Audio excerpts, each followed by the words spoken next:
ஓம் शुक्लांबरधरं विष्णुं शशिवर्णं चतुर्भुजं प्रसन्नवदनं ध्यायेत् सर्वविघ्नोपशान्तये। गुरुर्ब्रह्मा गुरुर्विष्णु गुरुर्देवो महेश्वरः गुरुः साक्षात् परं ब्रह्म तस्मै श्रीगुरवे नमः। कृष्णाय वासुदेवाय देवकीनन्दनाय च नन्दगोपकुमाराय गोविन्दाय नमो नमः। आदौ रामतपोवनादिगमनौ हत्वा मृगं काञ्चनौ वैदेही हरणं जटायुमरणौ सुग्रीवसम्भाषणौ वाली निग्रहणं समुद्रधरणौ लङ्कापुरीदाहनौ एतत् पश्चात् रावण कुम्भकर्णहननौ चैदत्ति रामायणौ।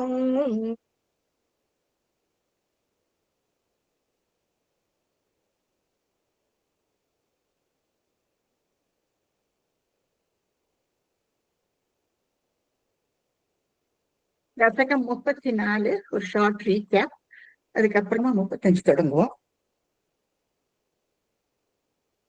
முதல் ஸ்லோகத்துல தேவாதிகள் எல்லாம் ரிக்வெஸ்ட் பண்ண பேர்ல தசரதர் புத்திரகாமேஷ்டி யஜ்ஞம் பண்றார். பகவான் ஸ்வயம் ராமரா அவதரிக்கிறார். அவர் கூட லக்ஷ்மணன், பரத சத்ருக்னன். சோ 4 பேருடைய ஜனனம் அதை நம்ம பார்த்தோம் முதல் ஸ்லோகத்துல. ஸ்லோகம் 2 வரும்பொழுது விஸ்வாமித்திரர் வரார். அவ 2 பேரையும் வனத்துக்கு அழைச்சிட்டு போறார். ஏன்னா யஜ்ஞங்கள் எல்லாம் ரட்சிக்கணும் ராட்சசர்கள்ட்ட இருந்து. சோ அவ 2 பேரையும் ஒரு வனத்துக்கு கூட்டின்னு போறார். அந்த சமயத்துல அவளுக்கு அந்த மந்திரோபதேசம் பண்றார். அவர் அதாவது வழியில தாபங்கள் தெரியாம இருக்கிறதுக்கோசரம் பலை அது பலை இந்த மந்திரத்தை ஒரு உபதேசிச்சு கூட்டிட்டு போறார். வழியில தாடகை வதம் பண்றார். தாடகை வதம் பண்ணின பின்ன இவ எல்லாருமா சித்தாசிரமத்துல அந்த முனிவரோட இருக்காங்க. அதுக்கப்புறமா பர்பஸ் என்னன்னா இந்த யஜ்ஞத்தை எல்லாம் ரட்சிக்கணும்.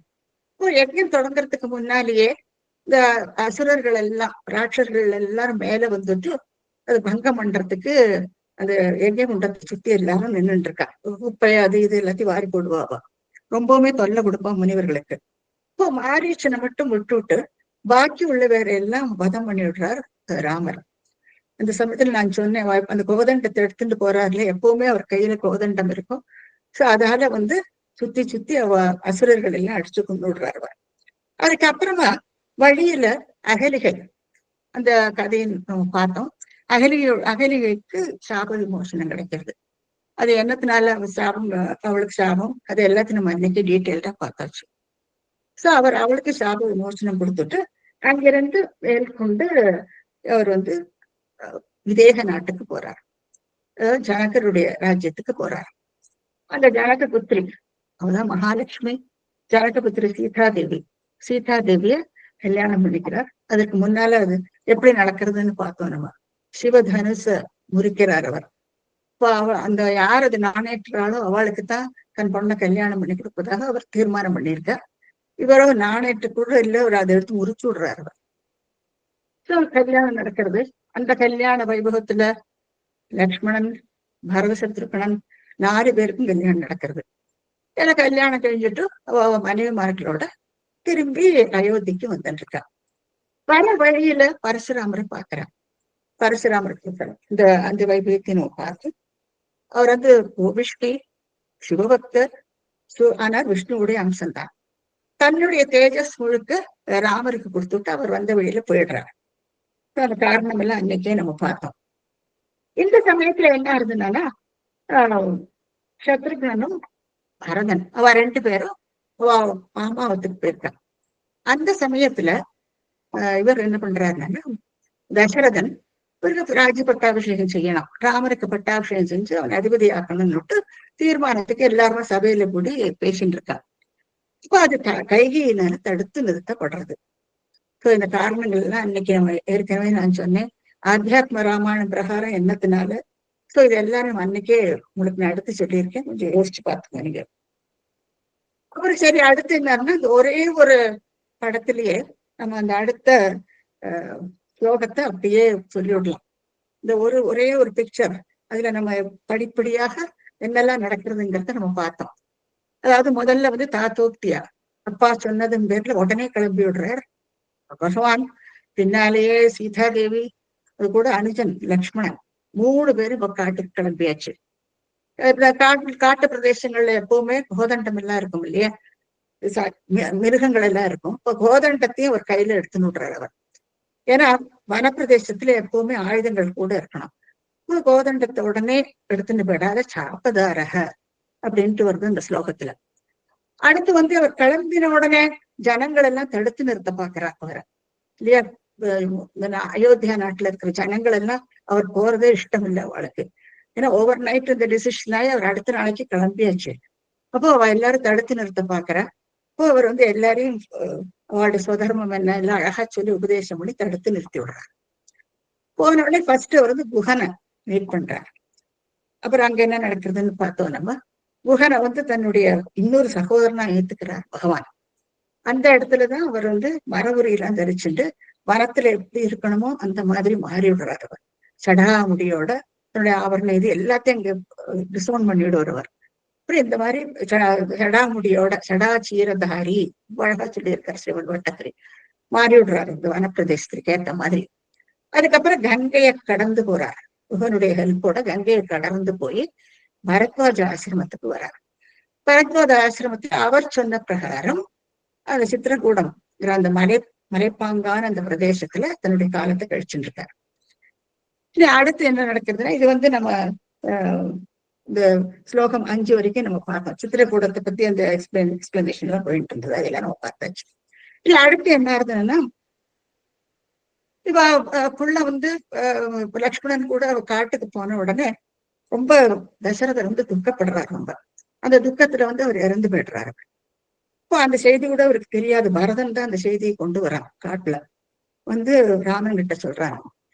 ஆனா அவர் என்ன பண்றார், 2 பேருமே அந்த தர்ப்பணம் எல்லாம் பண்ணி விடுறார். அங்கேயே தர்ப்பணம் பண்ணி பாதுகை மேதினின்னா அது ராஜ்யபாரம், பாதுகை தன்னுடைய பாதுகை 2யும் பரதனிட்டு ஒப்படைச்சு நீதான் நாட்டை பாதுகாக்கணும்னு சொல்லி அனுப்பிச்சு விட்டுருவார் அவனை. ஏன்னா 14 வருஷம் வனவாசம் இல்லையா, இப்ப திரும்பி போகிறதுக்கு எல்லாம் முடியாது அவருக்கு. அப்போ கரெக்டா அந்த இடத்துல அவர் வந்து பரதன்கிட்ட சொல்லி அனுப்பிச்சு விடுறாரு. இப்ப மேற்கொண்டு அவ பயணத்தை தொடங்குறான். அதுக்கப்புறம் அத்திரி முனிவரை பாக்குறாவா. அத்திரி முனிவரை பார்த்துட்டு அவருடைய ஆசீர்வாதத்தையும் வாங்கிக்கிறா. அத்திரி அனுசூயா பத்தி நம்ம இன்னும் அடுத்த தசகத்துல நம்ம பார்ப்போம். அத்திரி அனுசூயா இவளுடைய அனுகிரகத்தையும் வாங்கிட்டு இப்போ வந்து ஒரு பெரிய காட்டுக்கு போறாவா. அதுதான் தண்டகாரண்யம். இந்த மேப் எல்லாம் நான் உங்களுக்கு கொடுத்தேன். தண்டகாரண்யத்துக்கு போறான். தண்டகாரண்யத்துல சண்டகாயம்னா பெரிய சரீரமா அவனுக்கு. அவன் தான் விராதன். சோ விராதனை பத்தி ஆத்மாத்திய ராமாயணத்துல என்ன இருக்கு எல்லாத்தையும் டீட்டெயில்டா சொன்னேன். இந்த விராதனுக்கு அங்க மோட்சம் கொடுக்கிறார். அதே சமயத்துல சரபங்க முனிவரும் காத்துட்டு இருக்கார். சரபங்க முனிவர் 2 பேருக்கும் மோட்சத்தை கொடுக்கிறாருங்க. அங்க ஸ்ரீமன் பட்டத்திரியுடைய அந்த லிட்டரரி லெவல் இல்லையா, அவருடைய ஹையஸ்ட் லெவல் ஆஃப் லிட்ரஸி நம்ம பார்த்தோம் அந்த இடத்துல. எப்படி ஒரு வார்த்தை வச்சுண்டு சுகதி ஆக்கலையாக, அந்த ஒரு வார்த்தையை வச்சுண்டு அவர் வந்து 2 பேருக்கும் மோட்சம் கொடுக்கறது இந்த பக்கம் அந்த பக்கமா போட்டிருக்காரு. காக்காட்சிண்யகான்னு சொல்லுவாரு அந்த கிராமரை.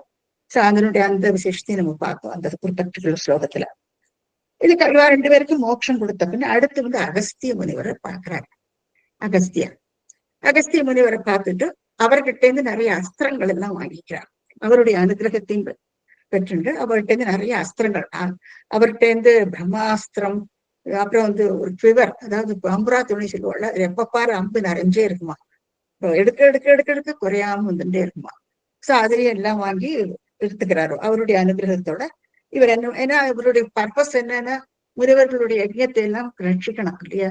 த்ரூ அவுட் அந்த வனப்பிரதேசத்துல எல்லா இடத்துலயும் யஜ்யங்கள் நடந்துட்டு இருக்கும். இப்ப எல்லா முனிவர்கள் எல்லாம் பார்த்துட்டு வரா, அவளுடைய அனுகிரகத்தையும் வாங்கிக்கிறார். அப்புறம் அதை ப்ரொடெக்ட் பண்றார். எங்கெல்லாம் அசுரர்கள் வந்து தொந்தரவு பண்ணுவாளோ அங்கெல்லாம் போயிட்டு ப்ரொடெக்ட் பண்ணிட்டே போறார். அப்போ அவருக்கு நிறைய அஸ்திரங்கள் எல்லாம் வேண்டி இருக்கு. அதையெல்லாம் அகஸ்திய முனிவர் கொடுக்குறார். அந்த அந்த லிஸ்ட் எல்லாம் வரிசையா இருக்கு, நம்ம பார்த்து வரணும். அதுக்கப்புறம் அவர் வந்து ஜடாயுவை பார்க்கிறார் அந்த இடத்துல. ஜடாயு வந்து அவ அப்பாவுடைய நண்பன். ரொம்ப சந்தோஷப்பட்டுக்கிறார் ஜடாயுவை பார்த்துட்டு. அதுக்கப்புறமா ஒரு பஞ்சவட்டியில அங்க வந்துட்டு ரொம்ப சௌக்கியமா இருக்காரு அவர். சோ அந்த மேப்ல நம்ம பார்த்தோம் இல்லையா, இன்னைக்கு ஞாபகம் வச்சுக்கணும். அயோத்தியில இருந்து கிளம்பி குதிரையில வந்திருப்பா. எப்படி வந்திருப்பா நமக்கு தெரியாது. முதல்ல வந்து ரதத்துல வந்தா, இந்த மாதிரி ஒவ்வொரு ஸ்டேஜ்ல ஒவ்வொரு மாதிரி வந்திருப்பா. அடுத்து பெரிய ஃபாரஸ்ட் இல்லையா, தண்டகாரணி, ஹியூஜ் ஃபாரஸ்ட் அது. இப்ப அதுக்கு பக்கத்துல பஞ்சவடியில போய் இருக்காவா. அங்க அது வந்து கோதாவரி ரிவர் இருக்கிற இடமா இருக்கு பஞ்சவடி. சோ அந்த இடத்துல அவ வந்து அவ 3 பேருமா அந்த இடத்துல தங்கி இருக்கா. இங்க இங்க என்ன ஆகுதுன்னா, இந்த பஞ்சவட்டியில தான் சூர்பனகை வராள். சூர்பனகை யாருன்னு உங்களுக்கு தெரியும், ராவணனுடைய சகோதரி. அவள் ராமரை பார்த்த உடனே அது அழகுல மயங்கி போயிடுறா, நச்சரிக்கிறா, என்ன கல்யாணம் பண்ணிக்கணும்ட்டு. இப்ப ராமர் அவருடைய தொல்லை பொறுக்க முடியாதுக்கு லக்ஷ்மணன் கிட்ட சொல்லி விடுறா, நீ ஏதாவது பண்ணு, எனக்கு தொல்லை பொறுக்க முடியலன்னு. லக்ஷ்மணனை பார்த்து லக்ஷ்மணனையும் பொண்ணை விரும்புறேன்ட்டு அவனையும் தொந்தரவு பண்ணான். லக்ஷ்மணனும் கோபிஷ்டி அப்படி மூக்கு அறுத்து விட்டுறான், மூக்கு காது ரெண்டையுமே அறுத்து விட்டுறா லக்ஷ்மணன்.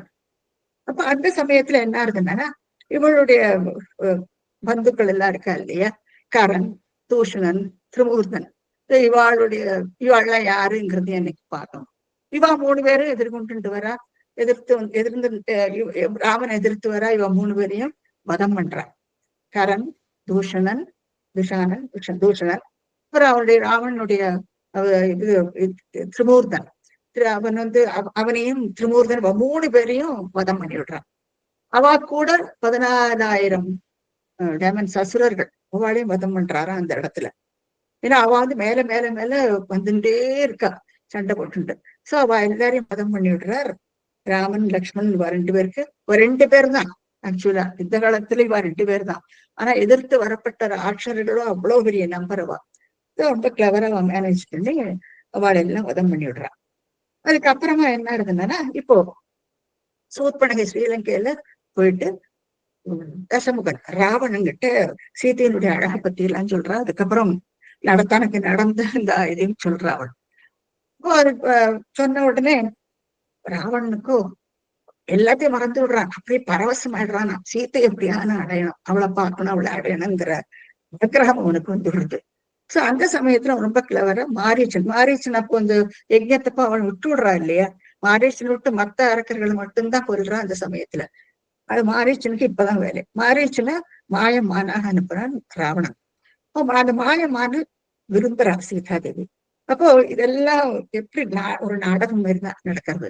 எப்படி விரும்பின உடனே என்ன ஆகுது, இப்போ ராமன் வந்து எப்படியான இது மாயமான இவளுக்கு இந்த மானை வந்து எப்படியான இவளுக்கு பிடிச்சு கொடுக்கணும்னுட்டு அது பின்னால போகிறவர் ரொம்ப தூரம் போயிடுறது. பின்னால இவர் போயிட்டு கடைசியில அது பிடிக்க முடியறது இல்ல, பானத்தை விட்டு அது கொன்னுடுறாரு. அவர் கொல்லுற சமயத்துல மாரீச்சன் என்ன பண்றான்னா, அவருடைய பொய்க்குரல் ராமருடைய குரல்ல எடுத்துட்டு லக்ஷ்மணா சீதான்னு கத்த தொடங்கினோடனே சீதை என்ன நினைக்கிறா, ராமனுக்கு ஏதோ ஆபத்து வந்துடுதுன்னுட்டு லக்ஷ்மணனை அனுப்பிச்சு விடுறா அவள்.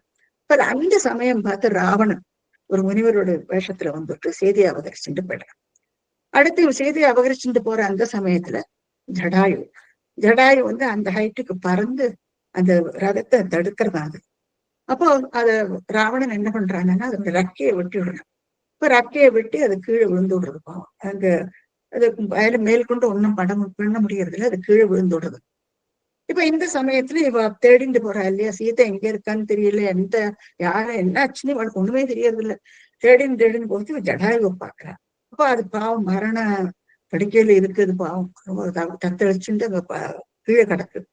அப்போ அதை கம்ஃபர்ட் பண்ணிட்டு அது சொல்றதா, என்ன கொன்று உன்னுடைய மனைவிய தூக்கிட்டு போயிட்டான் அப்படின்னு இந்த சமயத்துல ஜடாயு சொல்லிட்டு ஜடாயுவும் அதுவும் இறந்து போயிடுறது. இப்போ அதுக்கு பிரேத காரியம் எல்லாம் பண்றார் ராமர். தன்னுடைய அப்பாவுக்கு பண்ண முடியறது இல்லையா, தர்ப்பணம் பண்ணிட்டு அவர் கிளம்பி விடுறாரு அங்கிருந்து. ஆனா எப்படி அவருடைய அப்பாவுடைய சிநேகிதனுக்கு அவருக்கு பண்ண வேண்டி வருது கடைசியில. சோ பிரேத காரியம் எல்லாம் பண்றார். அதுக்கப்புறமா ஃபர்தரா அவர் அங்கிருந்து இன்னும் தேடிட்டு போகும் பொழுதுதான் கபந்தனை பாக்குறார். கபந்தன் கபந்தனை பார்க்கும்பொழுது அவனும் ஒரு கந்தர்வன். இந்த சாபம் அதை பத்தி எல்லாம் அன்னைக்கு பார்த்தோம். இந்த ரெண்டு கையை தான் நீளமா இருக்கும் அவனுக்கு. அவருடைய உருவமே ஒரு பெக்யூலியர் உருவம் அவனுக்கு. தலை கிடையாது அவனுக்கு. பேருக்கு ஒரு கண்ணு, மூக்கு, வாய், வயிறு எல்லாம் ஒன்னா இருக்கு. பேர்பட்ட ஒரு பயங்கர உருவம். அவனுக்கு சாபம் இது. அப்ப அது கையாலே ரெண்டு பேரும் சுத்தி வளைச்சு விடுறான். அப்ப இவ கைய முறிக்க பாக்குறான்.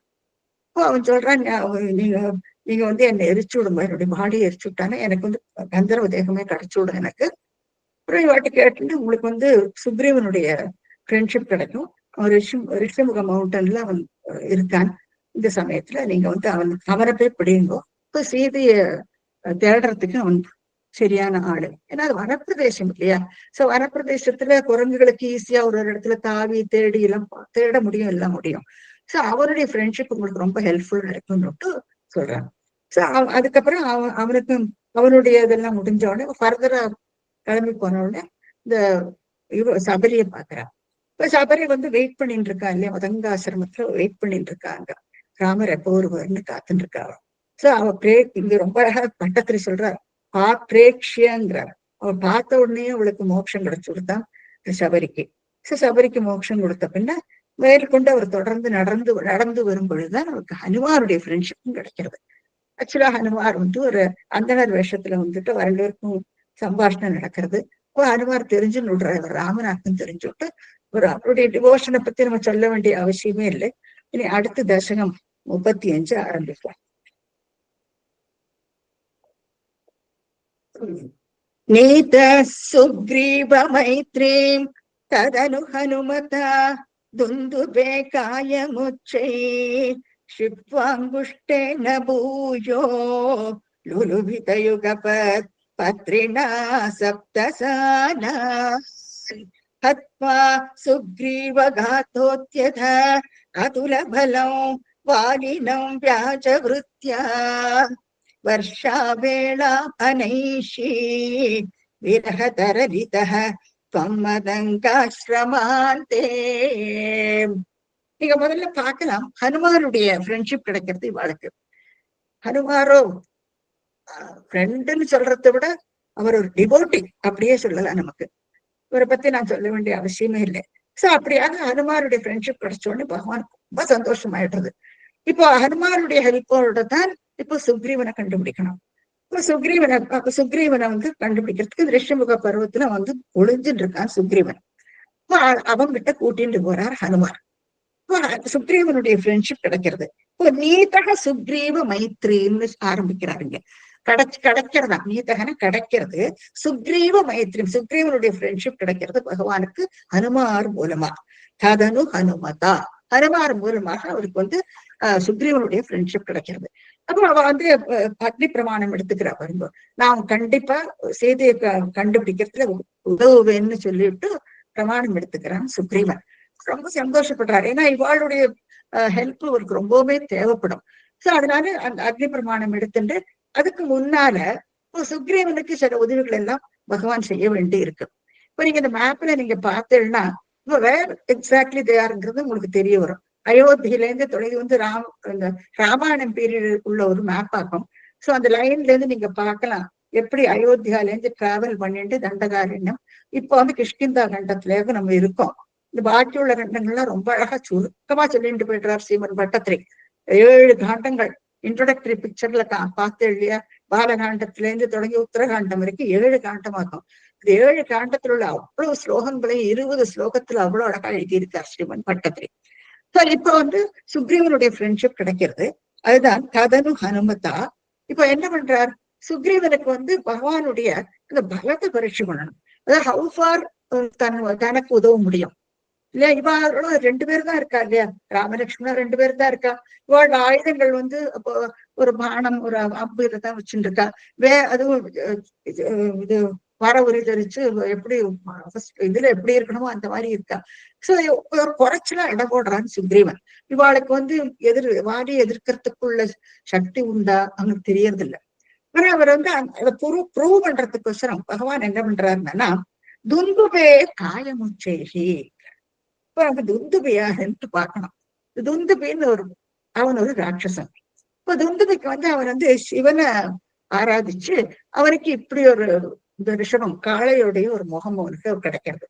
இப்போ இவருக்கு எக்கச்சக்க பலம், நல்ல பலசாலின்னு அப்படி ஒரு பலசாலி இந்த துந்துபி. அப்ப அது ஒரு கர்வமும் அவனுக்கு உண்டு. துந்துபி என்ன பண்றாங்கன்னா சமுத்திரராஜன்கிட்ட போயிட்டு கேட்பறான், நீ எங்கிட்ட நீ சண்டைக்கு வா. இப்ப சமுத்திரராஜன் ஒதுங்கி விடுறாராம். இவங்கிட்ட என்ன சண்டை போடணும்னுட்டு அவன் ஒதுங்கி விடுறா சமுதிரராஜன். நீங்க பார்க்கலாம் அந்த படத்துல. அடுத்து வந்து ஹிமவான் மலையரசன். ஹிமவான்கிட்ட போயிட்டு அங்க போய் ஹிமாலயத்துக்கு போயிட்டு அவனை சண்டைக்கு இழுக்கிறாரு. நீ வந்து என்னுடைய நம்ம 2 பேருமே அது வந்து யுத்தம் பண்றா, யாருக்கு பலம் ஜாஸ்தி பாக்குறான்ட்டு. அவர் என்ன சொல்றாரா, நீ வந்து உனக்கு இணையா இருக்கப்பட்டவன் வாலிதான். சோ நீ இது வாலி கிட்ட போய் சண்டை போடுன்னு சொல்லி இது வந்து வீரன் சொல்றான். வாலி யாருன்னா சுக்ரீவனோட சகோதரனாக்கும். இப்போ சுக்ரீவன் வந்து ஒளிஞ்சுன்னு இருக்கானே, இப்ப அதுக்குள்ள ரீசன் என்னன்னு பாக்கணும். இப்ப வாலியோட சண்டைக்கு வந்தாச்சு. இது அவரோட காலம் மூஞ்சி அவனுக்கு அதிபயங்கரமா கோரமா இருக்குன்னு பாக்குறதுக்கு துண்டுபி. இப்ப வாலியோ அவனுக்கு ரொம்பவுமே பலம் ஜாஸ்தி. அப்போ என்ன இங்க என்ன ஆகுதுன்னா, இந்த வாலிக்கும் துந்துபிக்குமா இப்ப சண்டை நடக்கிறது. ஒரு குகைக்குள்ள போயிட்டு 2 பேரும் பயங்கர சண்டை நடக்குமா. அங்க சண்டை நடந்தோன்னா வாலிக்கோ அதுல பலம், அதுல பலம்னு ஸ்ரீமன் பட்டத்திரிகை பாப்போம் நம்ம பின்னால மறுபடியும்.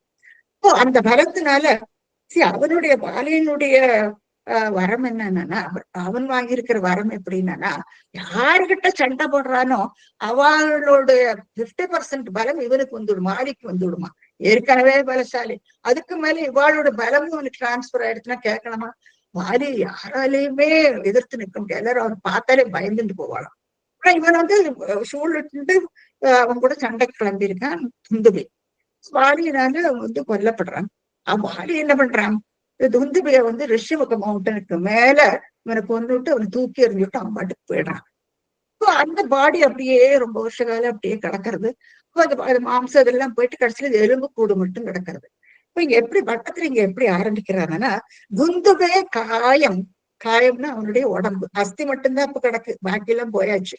அப்போ அந்த காயம்னு அவனுடைய உடல் வந்து அந்த மலையில கிடக்கான். அப்படி அது பெரிய தேகம் வேற, அது பெரிய அஸ்தி கிடக்குது, எலும்பு கூடு சொல்லுவாள், எலும்பு கூட அத்தனை கிடக்கிறதா இருந்தா. சோ அத உச்சேகி ரொம்ப மேல ஷிப்பா அங்குஷ்டேன தன்னுடைய காது கட்ட வரலால அப்படியே தட்டுறான் அந்த அவனுடைய தேகத்தை.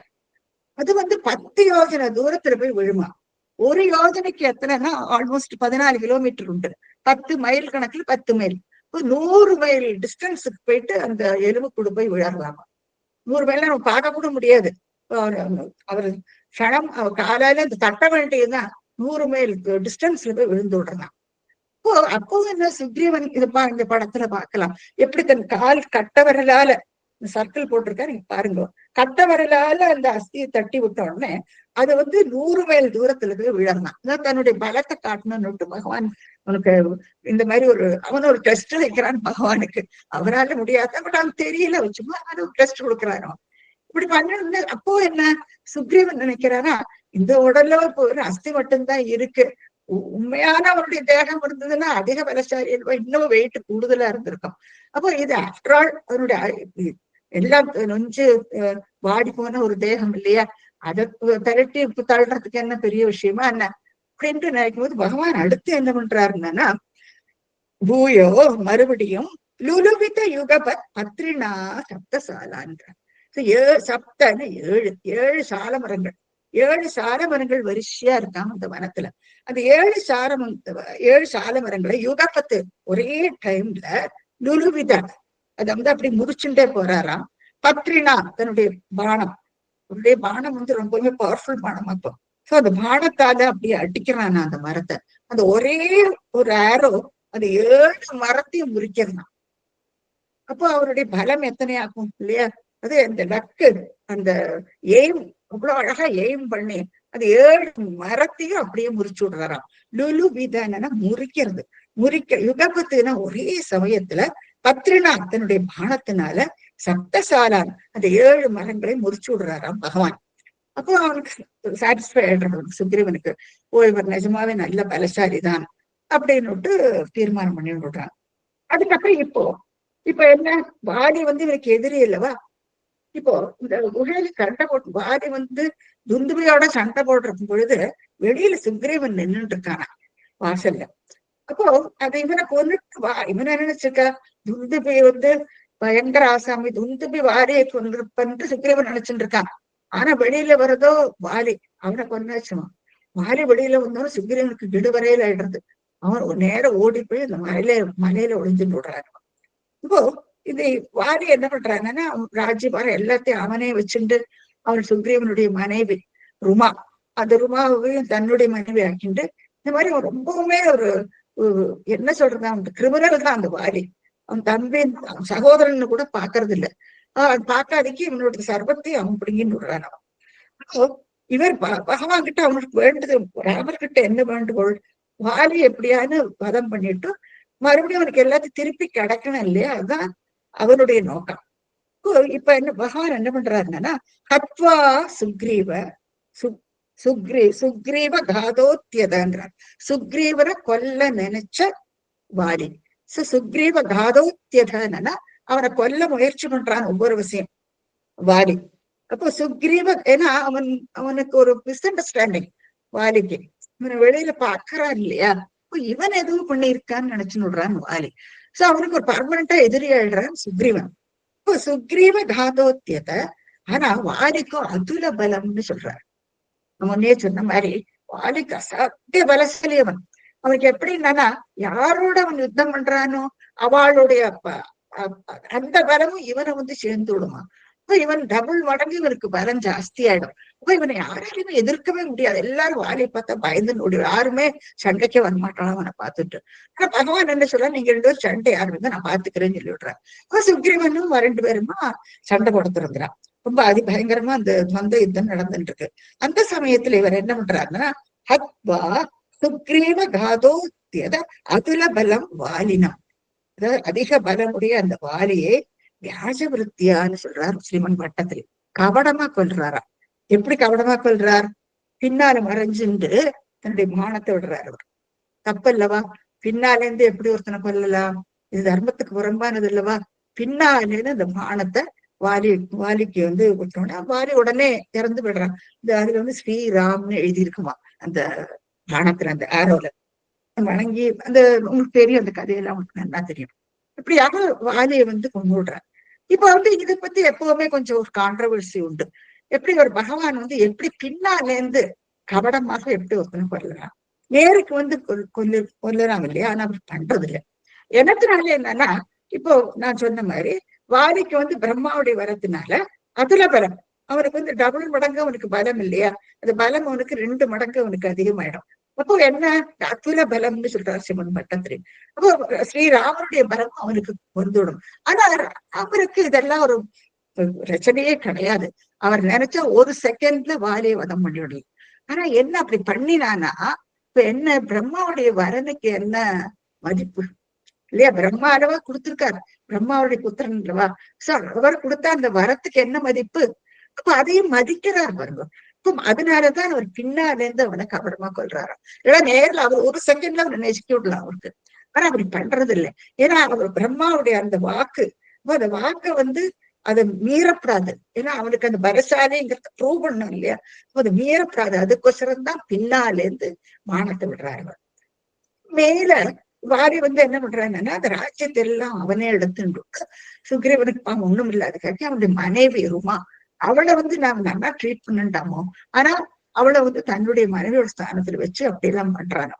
இப்போ அது பெரிய தப்பு இல்லையா, அடல்ட்ரி. சோ அந்த ஒரு தப்பு. சோ இதுல சமஸ்கிருதத்துல என்ன சொல்லுவான்னா, ஆத்தத்தாயின்னு சொல்லுவா.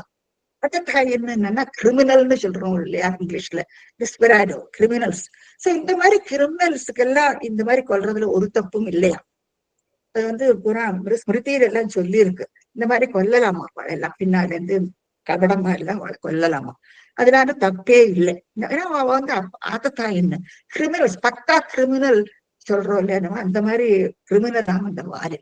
அப்புறம் இன்னொரு காரணம், நிறைய காரணங்கள் உண்டு. இன்னொன்னு என்னன்னா, ஒரு சமயம் ராவணன் என்ன பண்றான்னா, வாலிக்கு பின்னால வாலி அவரைத்தான் நேரிட்டு இவனை எதிர்க்க முடியாது இல்லையா, பின்னாலே இருந்து இவனை கொல்லணுங்கிறதுக்கோசரம் முதல்ல ராவணன் ஃபாலோ பண்றானா. இப்போ வாலி என்ன பண்றான், தன்னுடைய வால் இருக்கு இல்லையா, அந்த வாலை பெருசாக்கி பெருசாக்கி பெருசாக்கி ராவணனை சுத்தி வளைச்சு விடுறான். நல்லா உடனடியா பிடிச்சுன்னு விடுறாங்க ராவணன். ராவணனுக்கு அதுல இருந்து தப்பி வரவே முடியறது இல்லை. அதுக்கப்புறம் அவன் தன்னுடைய பிள்ளைக்கு பொம்மையாட்ட நிறுத்தி வச்சு விளையாட்டு காட்டுவனான் ராவணன். அப்புறம் அதுக்கப்புறமா அவனை விடுவிச்சு விடுறான், ராவணன் போயிடுறான். அதுக்கப்புறம் அதுவும் அந்த மாதிரி எல்லாம் நிறைய கொடுமைப்படுத்துவனான் வாலி. அப்புறம் இன்னொரு தப்பு என்னன்னா, வாலிக்கு ராவணன் தான் சீதைய அப்டேட் பண்ணிட்டு போயிருக்கான்னு நல்லா தெரியும். ஆனா தெரிஞ்சுட்டும் அவன் ராமன்கிட்ட சொல்றது இல்லை. சோ இந்த மாதிரி ஒரு பக்கா கிரிமினல் ஆத்ததா என்ன அதனாலேயே அவர் வியாஜ விருத்தியா கபடமாக அவனை பின்னால இருந்து கொண்டு விடுறார் பகவான். சோ ஹத்வா சுக்ரீவ காத்தோத்தியத அதுல பலம் வாலினம் வியாஜ விருத்தியா. அதுக்கப்புறமா என்ன பண்றாருன்னா, இப்போ அந்த சமயத்துல வருஷா வேளா ரொம்ப மழை பெய்யாதான். இப்போ மழை பெய்யற அந்த சமயத்துல சுக்ரீவனுக்கு ராஜ்யபா அதெல்லாம் கொடுத்து விடுவார். வாலிதான் செத்து போயாச்சு. இப்போ நடக்கிறதுலாம் நடக்கிறது. இது என்ன இருந்ததுன்னா, அந்த சமயத்துல பயங்கர மழைக்காலம். இந்த மழைக்காலத்துல வான பிரதேசத்துல எல்லாம் சீதையை தேடுறது ரொம்பவுமே கஷ்டம். வானம் கண்டினியூஸா ரெயின் இருக்கும் இல்லையா. இப்போ அந்த சமயத்துல என்ன பண்றாருன்னா, அந்த மதங்காசிரமம், இதுதான் மதங்காசிரமம், அந்த மதங்காசிரமத்திலிருந்து ஒடுங்கின்னு விடுற 2 பேருமா சீதைதான் அப்டேட் பண்ணிட்டு போயாச்சு. சோ மதங்காசிரமத்துல இவங்க ஸ்ரீமன் பட்டத்துல இங்க என்ன சொல்றான்னா, விரக தரலித்தகங்கிற விரக தாபத்தோடு தன்னுடைய நாட்கள் எல்லாம் கழிக்கிறாராம் பகவான். ரொம்பவே சங்கடப்படுறாராம் அவர். பகவான் தான், பட் அப்படியும் கூட ரொம்பவே சங்கடப்படுறாராம். ஏன்னா சீதையை பிரிஞ்சு அவ எங்க இருக்கானே தெரியாதவருக்கு. அப்போ அந்த மாதிரி சமயத்துல இப்படி எல்லாம் இவ 2 பேர் தானே இல்லையா, சண்டைக்கிட்டு பொருட்டா இவ 2 பேர் தான் இருக்கா. இவாளுக்கு வானர்களுடைய வானர சைன்யத்துடைய அந்த படைபலத்தினோடு தான் அவள் எதிர்க்கணும். அதாவது எங்க போனோம், என்ன பண்ணோம், எல்லாமே ஒரு பெரிய கொஸ்டின் மார்க். அவ எங்க இருக்கான்னு கூட அவளுக்கு தெரியாது. அப்போ அந்த விரக தாபம் அவருக்கு. அந்த விரக தாபத்துல அந்த வருஷா காலம் முழுக்க அந்த மதங்காசிரமத்திலே இருக்காரு. அந்த சமயத்துல இவர் சுக்ரீவன்ட்ட அவனுக்கு பட்டாபிஷேகம் எல்லாம் பண்ணிவிட்டு இவர் சொல்றாராம், இந்த காலம் முடிஞ்ச பின்ன சரத்காலம் தொடங்கும். அப்போ நம்ம சீதையை அந்த சமயத்துல நீ மீட் பண்ணணும், சீதையை தேடுறதுக்கு தொடங்கணும்னு சொல்லியிருக்காரு. நீ அடுத்த ஸ்லோகத்துக்கு போலாம். சுக்ரீவேணானுஜோக்த்யா சபயம் அபியதா வ்யூஹிதாம் வாகினீம் தாம் ருக்ஷாணாம் வீக்ஷ்ய திக்ஷு த்ருதமததயிதா மார்கணாயாவனம் ராம் சந்தேஷம் சாங்குலீயம் பவனசுதகரே பிராதிஷோ மோதசாலி மார்கே மார்கே மமார்கே கபிபிரபி ததா த்வத்ப்ரியா சப்ரயாசை. இப்ப என்ன பண்றாருன்னா, சொன்ன மாதிரி இப்ப வாலி இறந்த பின்ன அவனுக்கு சுக்ரீவனுக்கு பட்டாபிஷேகம் எல்லாம் பண்ணி விடுறார், மனைவி எல்லாம் விடுறா. இப்போ சந்தோஷமா அவனுடைய வான காலம் அந்த சமயத்துல தன்னுடைய வாழ்நாட்கள்லாம் ரொம்ப சந்தோஷப்பட்டு இருக்கான் சுக்ரீவன். ஆனா என்ன இல்ல, மறந்து விடுறான். வானகாலம் முடிஞ்ச உடனே திரும்பி இவரை பார்த்து இவருக்கு ஹெல்ப் பண்ணண்டாமோ, இவர் ஹெல்ப் பண்ணிதான் அவன் வாலி வதம் பண்ணி கடைசியில அவனுக்கு எல்லாம் திருப்பி கிடைக்கிறது. அப்போ லக்ஷ்மணனுக்கு ரொம்ப கோபம் வருதான். இவா வெயிட் பண்ணி பாக்குறேன், வர இதே காணும். அப்ப என்ன பண்ணாரு, லக்ஷ்மணனுக்கு ரொம்ப கோபம் வந்தோடது. அப்போ நேர போயிட்டு சுக்ரீவன், அதான் சுக்ரீவேன அனுஜோக்தியா, அனுஜன் லக்ஷ்மணன். சோ லக்ஷ்மணன் சொல்றான, அவன் மிரட்டானவன். சரி, இந்த மாதிரி நீ வரேன்னு சொல்லியிருக்காய், ஆனா நீ இது வரைக்கும் உங்ககிட்ட இருந்து எந்த விதமான நியூஸும் கிடையாது, இது என்ன பார்க்கணும்னுட்டு அவனை போயிட்டு கேட்கிறானா லக்ஷ்மணன். உடனே அபியதா, உடனே என்ன பண்றான்னா சுக்ரீவன் அவ வியூஹிதாம் எல்லாரையும் வருஷப்படுத்தி பயந்து நூடுறான் சுக்ரீவன். ஏன்னா லக்ஷ்மணன் பெரிய கோபிஷ்டியாக்கும், என்ன வேணாலும் பண்ணிடுவான். அப்போ அதனால அவன் பயந்துட்டு என்ன பண்றாங்கன்னா, அந்த கட்டுன வியூஹிதாம்னா எல்லாரும் வருஷப்படுத்துறானோ. வாகினியம்னா சைன்யம், இவாழ்டு வானர சைன்யங்கள் எல்லாம். இப்போ இன்னொன்னு இங்க குரங்குன்னு நம்ம சொல்லக்கூடாது, இவாழ வானரங்களாட்டும், தேவர்களுக்கு சமானமானவர்கள் வாழலாம். சோ வானரக அப்படிதான் வாழலாம், இவாழ குரங்குன்னு நம்ம சொல்லக்கூடாது. சோ அவரோட வானர சைன்யங்கள். சோ வியூஹிதாம் வாகினீம் தாம், தாம் அந்த ரிக்ஷாணாம்னா அந்த வானர சைன்யங்கள் எல்லாரையும் வருஷப்படுத்தி உட்கார்த்தி விடுறாராம் சுக்ரீவன். இங்க பாட்டுல அந்த படத்துல ராமலட்சுமணன் எதிர்க்க நின்றுட்டு இருக்கா, இவன் சட்டுன்னு எல்லாரையும் வருஷப்படுத்தி தயாராக்கி விடுறாங்க. ரிக்ஷாணாம் வானரங்கள். சோ இந்த வானர சைன்யங்கள் வியூஹிதாம் எல்லாரையும் வருஷப்படுத்தி எல்லாரும் வந்து உட்கார்ந்து விடுறாராம். திக்ஷு பகவான் பாக்குறாரு இல்லையா, எல்லாரும் வரிசையா உட்கார்ந்துட்டு இருக்கா. திக்ஷு திருத மத தயிதாம், சட்டுன்னு திருத்தம்னா சட்டுன்னு, தைதாம் தன்னுடைய மனைவியை மார்கனா யாவத் தேடுறதுக்கு தயாரா நம்ராம் அவநம்ராம். அதாவது இந்த வானர சைன்யங்கள் எல்லாம் தலையை குனிஞ்சுட்டு வணங்கி தயாரா அவ போறதுக்கு தயாரா வந்து எல்லாரும் வந்து வரிசையா நின்று விடுறாளாம் அத்தனை பேரும். அது ரொம்ப அழகா சொல்லியிருக்காருங்க. இப்ப நீங்க பார்க்க ராவணருடைய இந்த கலர் பச்சை கலர்ல இருக்கும். திரேதா யுகத்துல இந்த பச்சை கலர்ல ஒரு பாடி, கிருத்த யுகத்துல பகவான் வெள்ளையா இருப்பான், வெள்ளையா இது பண்ணுவான். ஏன்னா அந்த யுகத்துல, அந்த கிருத்த யுகத்துல எல்லாம் தவம் தான் நிறைய பண்ணுவாங்க. தவம் தியானம் இதெல்லாம் தான் கிருத்த யுகத்துல. அடுத்து வந்து திரேதா யுகத்துல வந்து பச்சை. ஏன்னா கிரீனரி என்று பார்த்தாலும் இந்த ஃபாரஸ்ட் ஏரியாஸ்ல எல்லாம் முனிவர்கள் எல்லாம் தவம் பண்ணி எல்லாரும் எங்கேயும் எல்லாம் பண்ணிட்டு சுபிக்ஷமா இருக்கும் அந்த சமயத்துல எல்லாம். Greenery greenery. அப்போ நான் அந்த மாதிரி நினைக்கிறேன். ஒவ்வொரு யுகத்துல பகவானுக்கு ஒரு ஒரு நிறம் கொடுத்துறா இல்லையா. சாதாரணமா நம்ம மனுஷ ஜென்மாவா எடுத்தானே என்ன நிறம்ட்டு நமக்கு தெரியும். பச்சை, அதே மாதிரி துவாபர யுகத்துல ஒரு மாதிரி நீல கலர்ல பகவான் இருக்காரு அவர் இல்லையா. கருணையினுடைய வடுவா அவர் வந்து நீல நிறத்துல இருக்கார். கலியுகம்னு ஒரு கருப்பா இருக்கார். சோ இந்த மாதிரி ஒவ்வொரு யோகத்துக்கும் ஒரு கலர் கொடுக்குறா பாருங்க. நீங்களே யோசிச்சு என்னத்துக்கு இந்த மாதிரி எல்லாம் கலர் கொடுக்குறா. பகவானோட இப்படி கலர் இல்லை. சோ இது it signifies something to the natural பேக்ரவுண்ட்ல நீங்க வந்து அதோட நீங்க ரிலேட் பண்ணிக்கணும். அதாவது அந்த காலத்தினுடைய போக்கு எப்படி இருக்கோ அதுக்கேற்ற மாதிரி பகவானுடைய உருவகத்தையும் சொல்லியிருக்கா இந்த கிரந்தங்கள்ல எல்லாம். சரி, எப்பவும் பார்க்கலாம் ராமன் வந்து பச்சை கலர்ல இந்த படங்கள் எல்லாம் பார்த்தாலும் கிரீனா.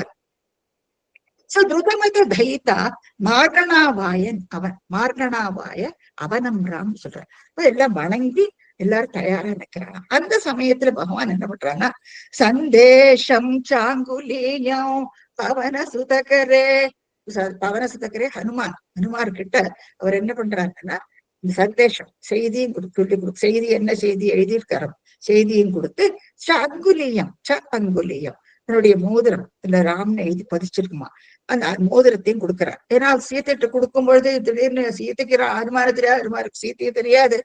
இதெல்லாம் ஜஸ்ட் நம்ம வந்து ஜஸ்ட் இமேஜின் பண்ணி பாக்குறோம். ராமாயணம் படிக்கும் போது எடுத்துன்னு போனார் கொடுத்தார் அப்படி எல்லாம் படிச்சுடுறோம் நம்ம. ஆனா எப்படி நம்புவா இல்லையா இவரோட மோதிரம் தானா, அது எதுக்கு இவர் கொண்டு வரணும், இந்த மாதிரி எக்கச்சக்கமான விவாதங்கள்ல நிறைய வரும். எனவே அவர் கையில அவர் கொடுக்கிறாரு. பவன சுத்தகரே வாயுபுத்திரன் கிட்ட கொடுக்கிறாராம். பிராதிஷக மோதசாலி அவங்கிட்ட கொடுத்துட்டு மோதசாலி ரொம்பவுமே சந்தோஷப்பட்டுக்கிறாராம். என்னத்துக்கு சந்தோஷப்பட்டுக்கிறார் அவர்? இப்போ வாகினியின் வியூஹிதாம்னு முதல்ல என்ன பார்த்தோம் இல்லையா, அவருடைய சைன்யங்கள் எல்லாம் தயாரா நின்று இருக்கான். சோ அவ எல்லாம் தேடுறதுக்கு தயாராயாச்சு இல்லையா. தைதா மார்கனாய எந்த மார்க்கத்துல இருக்காளோ, ஏன்னா வானவங்களுக்குத்தான் ஈஸி அந்த ஃபாரஸ்ட்ல அவளால தான் முக்கு மூலையெல்லாம் போய் தேட முடியும் இல்லையா. மத்த நிறைய ஜென்மங்களா இருந்தா ரொம்ப கஷ்டம் இல்லையா. இப்ப 2 பேர் தானே இருக்கா, வேற எல்லா மிருகங்களும் அதுவும் தான் இருக்கும் அந்த வனாந்தர பிரதேசத்துல. சோ இவ எல்லாம் தயாராயிடுறா. மோதசாலி உள்ளூர் சந்தோஷப்பட்டுக்கிறாராம். சம்திங் இன்னும் ஒரு இது அட்லீஸ்ட் ஒரு பிரிலிமினரி ஸ்டேஜ்ல இருக்காவா இல்லையா. ஒரு வேலை நடக்கிறது, மனைவியை தேட தொடங்கியாச்சு. சரி, மோதசாலியெல்லாம் சந்தோஷப்பட்டுக்கிறாராம். இந்த வானரங்கள் எல்லாம் சுக்ரீவன் சிறுவன் எல்லா டைரக்ஷன்லயும் அனுப்புவான். கிஷ்கிந்தா நீங்க பார்க்கலாம் மேப்ல எல்லா டைரக்ஷன்லயும் வடக்கு தெற்கு மேற்கு எல்லா சதர்ன் போர்ஷன் வரைக்கும் கூட்டம் கூட்டமா போய் தேடுவாளாம் எல்லா இடத்துலயும். மார்கே மார்கே மமார்கே, ஒவ்வொரு மார்கே மமார்கேங்கிறார். தேடுறான் ஒவ்வொரு முக்கு மூலை விடாதுக்கு போய் தேடுறாவா. மார்கே மமார்கே கபிபி அபிததா. இந்த வானர சைன்யங்கள் எல்லாம் கபிபினாலும் வானரங்கள் எல்லாருமே சேர்ந்து ஒவ்வொரு முக்கு மூலை எல்லாம் தேடுறதாம். எப்படி தேடுறான்? பிரியா, உங்களுடைய குருவாயூரப்பனை பார்த்து சொல்றார் ஸ்ரீமன் பட்டத்திரி பாருங்க. பிரியா உன்னுடைய பிரியை. இப்போ குருவாயூரப்பனை ராமரா தான் நினைக்கிறார் அவர் இல்லையா. அவதார புருஷன் தானே ராமர். இப்போ குருவாயூரப்பனும் இப்போ கரிகாலத்துல அவர் அங்க இருக்கார். அவர் இப்போ ராமரா பார்க்கிறார். அவர் பிரியா சப்ரயாசை, ரொம்ப பிரயாசோட கஷ்டப்பட்டு தேடுறாளாம் அவ. ஏன்னா எவ்வளவு பெரிய ஃபாரஸ்ட் இல்லையா. இந்த ஃபாரஸ்ட் ஏரியாக்குள்ள எல்லாம் போனாலும் வழியே தவறி போயிடும். ஆனா இந்த மரங்களுக்கு எல்லாம் நல்லா வழி எல்லாம் தெரியும் வாழ்க்கை. ஒருத்தருக்கு அப்படி அந்த அவளுடைய பாஷையில எப்படி சொல்லிப்பா அதெல்லாம் அந்த இடத்துல இருக்கப்பட்டவருக்கு அதை பத்தி தெரியும். நம்மள மாதிரி ஜனங்கள் எல்லாம் போனா நமக்கு வழி தப்பிக்காம போகும். அப்போ அந்த மாதிரி இவா பிரியா உன்னுடைய பிரியப்பட்ட மனைவியை சப்ரயாசேகி ரொம்ப பிரயாசையோட அவ வந்து தேடுறாளும் ஒவ்வொரு இடமும் பாக்கி விடாது தேடிட்டு போறாளா இந்த வானர சைன்யங்கள். அதனாலதான் மோதசாலின்னு சொல்றாரு, சந்தோஷப்பட்டுக்கிறாராம் பகவான். வனம்ராம் வணங்கி அந்த ஒரு ஜாப எடுத்துட்டு எல்லாருமே தேட புறப்படுறாரு. இப்ப அடுத்து வருது வந்து ரொம்பவுமே ஒரு இம்பார்ட்டன்ட் இன்சிடென்ட். இப்போதான் அவளுக்கு வந்து சீதையினுடைய எங்க இருக்காங்கிறது இப்பதான் அவளுக்கு தெரியும் இருக்கும். கருதூருஜவ சம்பாதி சம்பாதி வாக்கிய प्रोत्तीर्णार्नोदिरन्त नगरि जनगजाम् वीक्ष्य तत्त्वाङ्गुलीयम् प्रक्षुद्योद्यानमक्ष शमणशणरणः सोडबन्धो दशास्यम् दृष्ट्वा प्लुष्ट्वा च लङ्काम् झटिति स हनुमान् मौलिरत्नम् ददौ ते. இப்போ அகர்ண உத்தியத்து. இப்ப நம்ம வந்து இங்க இன்னொரு புதுசா ஒரு கதையை தொடங்கணும். இப்போ இங்க இப்போ அகர்ண இங்க எப்படி பிரிச்சுக்கணும்னா வார்த்தா வார்த்த அகர்ண உத்தியத்து கருது உருஜவா அப்படின்னுட்டு பிரிச்சுக்கணும் நீங்க. அப்ப துவாங்கிற தூன்னு அரைக்கணும். வார்த்தா வார்த்த அகர்ண உத்தியத் கருது உருஜுவா. இப்ப வந்து இங்க என்ன இருந்ததுன்னா என்ன சம்பாதின்னு ஒருத்தர். இப்ப சம்பாதி வந்து ஒரு வல்சர். இந்த வல்சரை பத்தி நமக்கு தெரியணும் இல்லையா? இப்போ இவ வந்து மார்கேன்னு பார்த்தோம் இல்லையா? ஒவ்வொரு மார்க்கத்திலயும் இந்த வானரங்கள் போயிட்டு தேடின்னு இருக்கா. ரொம்ப பிரயாசப்பட்டு சீதாதேவி எங்க இருக்கான்னு தேடின்னு இருக்கா. அந்த சமயத்துல இவ வந்து இந்த சதர்ன் ஷோருக்கு வர எல்லாரும் இந்த வானரங்கள் எல்லாருமே அந்த தனுஷ்கோடி பக்கம் இல்லையா, எக்தம் டவுன் சவுத் அந்த இடத்துல வந்து விடுறாவ. சமுதிர பாறை அந்த அந்த நதிக்கரை கிட்ட வந்துட்டு இவ எல்லாருமா தேடி தேடி தேடி தேடி அழுத்து போய் இந்த வானரங்கள் எல்லாம் இந்த சீஷோர் பக்கத்துல உட்கார்ந்துட்டு இருக்குமா. இப்ப அந்த இடத்துல இந்த சம்பாதிங்கிற கொஞ்சம் வயசாயி வல்ச்சர் கொஞ்சம் பாவம் வயசாயிடுறதுக்கு. அப்ப அது வந்து உட்கார்ந்துட்டு பாவம் பசிக்கிறதுக்கு இவ எல்லாருமே தேடி தேடி தேடி களைச்ச உடனே என்ன ஆகுதுன்னா அந்த வானரங்கள் எல்லாம் தங்களுக்குள்ள சொல்லிக்குமா, இது வரைக்கும் தேடி தேடி நமக்கு சீதாதேவியை கண்டுபிடிக்கவே முடியல, நம்ம இப்படி கண்டுபிடிக்க முடியலேன்னு எப்படி ராமர்கிட்ட போய் சொல்றது? அதனால வந்து எல்லாரும் நம்ம வந்து மட்டினை கடந்து உசிர விட்டுடுறோம் இங்கேயே. ஏன்னா நம்ம இந்த மாதிரி ஒரு நெகட்டிவ் ஆன்சரோட அவருக்கு முன்னாலுமே நிற்கப்படாதுன்னு இவ வந்து தங்களுக்குள்ள பேசிட்டு இருக்கான். அப்போ இந்த சம்பாதிக்க ரொம்ப சந்தோஷமாயிடுறதான். அப்போ அது சம்பாதிச்சு இவா பட்டினி கடந்து செத்து விடுவார், நமக்கு இன்னும் கொஞ்ச நாளைக்கு நல்ல ஆகாரம் கிடைக்கும். இந்த மாதிரி எங்கே ஆகாரத்துக்கோசரம் அந்த இந்த பக்கம் அலைய வேண்டிய அவசியம் இல்லை. ஏன்னா அவருக்கு கொஞ்சம் பறக்கிறதுக்கு கூட முடியாது, வயசாயாச்சு. இப்போ இங்க பக்கத்துலயே எத்தனை பேர் இருக்கும் பொழுது நமக்கு ஆகாரத்துக்கு பஞ்சம் இல்லாம இருக்குமே என்று நினைச்சுட்டு முள்ள பக்கத்துல வந்து என்ன வாக்கு நடந்தது அப்படின்னுட்டு இவாட்டு நீங்க பார்க்கலாம். இந்த வானர சைன்யத்துக்கு நடுவுல வந்து இந்த சம்பாதி உட்கார்ந்துட்டு என்ன நடந்ததுன்ட்டு கேக்குறது. இந்த வானரங்கள் எல்லாரும் சொல்றதா அந்த சமயத்துல அகர்ண யாரு சம்பாதி கேட்கிறானா இந்த வானரங்கள் எல்லாம் சொல்லிடுறான். அதாவது ராமர் வந்து எப்படி சீதையை ஒரு அரக்கன் வந்து அபகரிச்சுட்டு போகும் பொழுது ஜடாயு வந்து அந்த பாவம் வந்து தடுத்து நிறுத்தி, ஆனா அதனுடைய ரக்கையை வெட்டி ஜடாயு கீழே விழுந்து இவ தேடிட்டு பொறுப்போவ ஜடாயுவை பார்த்து ஜடாயு வந்து அந்த விஷயத்த சொன்ன பின்னதான் அவளுக்கு தெரியறது இந்த அரக்கனாக அபகரிச்சுட்டு போயிருக்கான். அதுக்கப்புறமா ஜடாயுவுக்கு பகவான் வந்து பேதகாரியம் பண்ணினது எல்லாத்தையும் சொன்ன உடனே அந்த கதையெல்லாம் கேட்ட உடனே இந்த சம்பாதிக்கு உத்தியது ஒரு உசுப்பு கொடுத்த மாதிரி இருந்துதான், ரொம்ப சந்தோஷப்படுறதான். உத்தியது கருது அதனுடைய ரக்கை உருச்சுவார் மொள்ள பறக்க தொடங்கிட்டான்.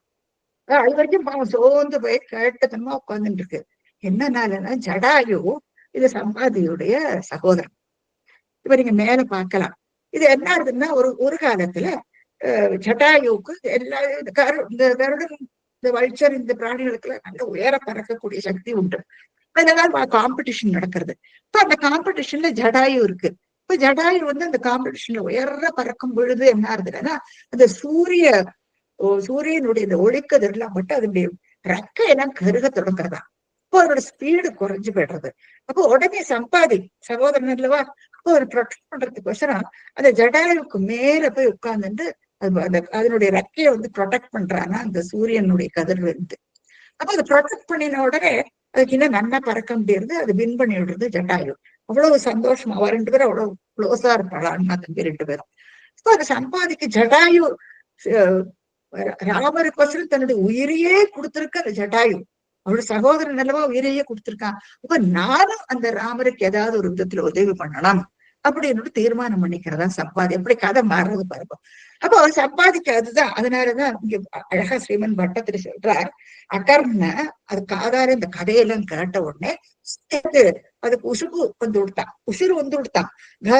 கருத்துனா அதனுடைய ரெக்கைகள் உருஜுவ மொள்ள அதை வச்சுன்னு பறக்கிறதான்.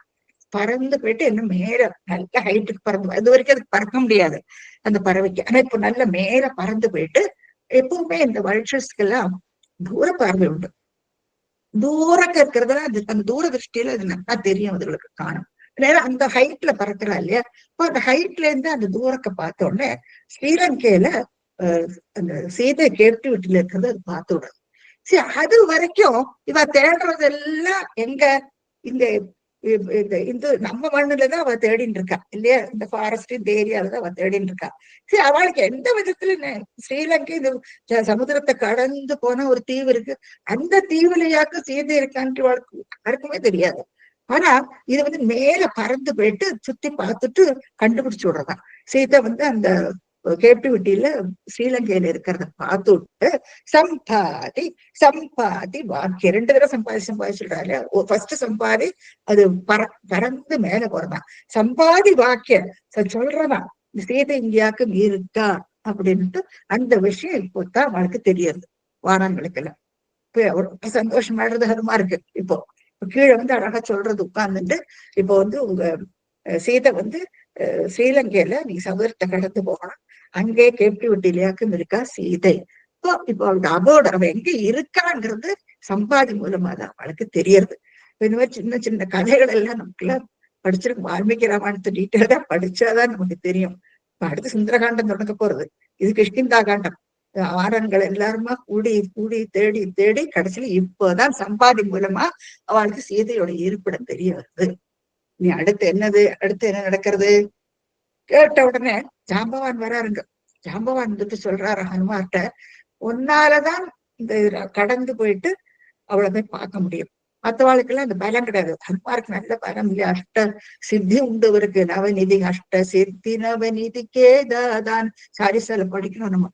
அத்தனை பலசாரியாக்கும் ஹனுமான். சோ ஹனுமார் ஒன்னாலதான் அந்த காரியத்தை நடத்த முடியும்னுட்டு அவர் மோட்டிவேட் பண்றாரு ஜாம்பவான்.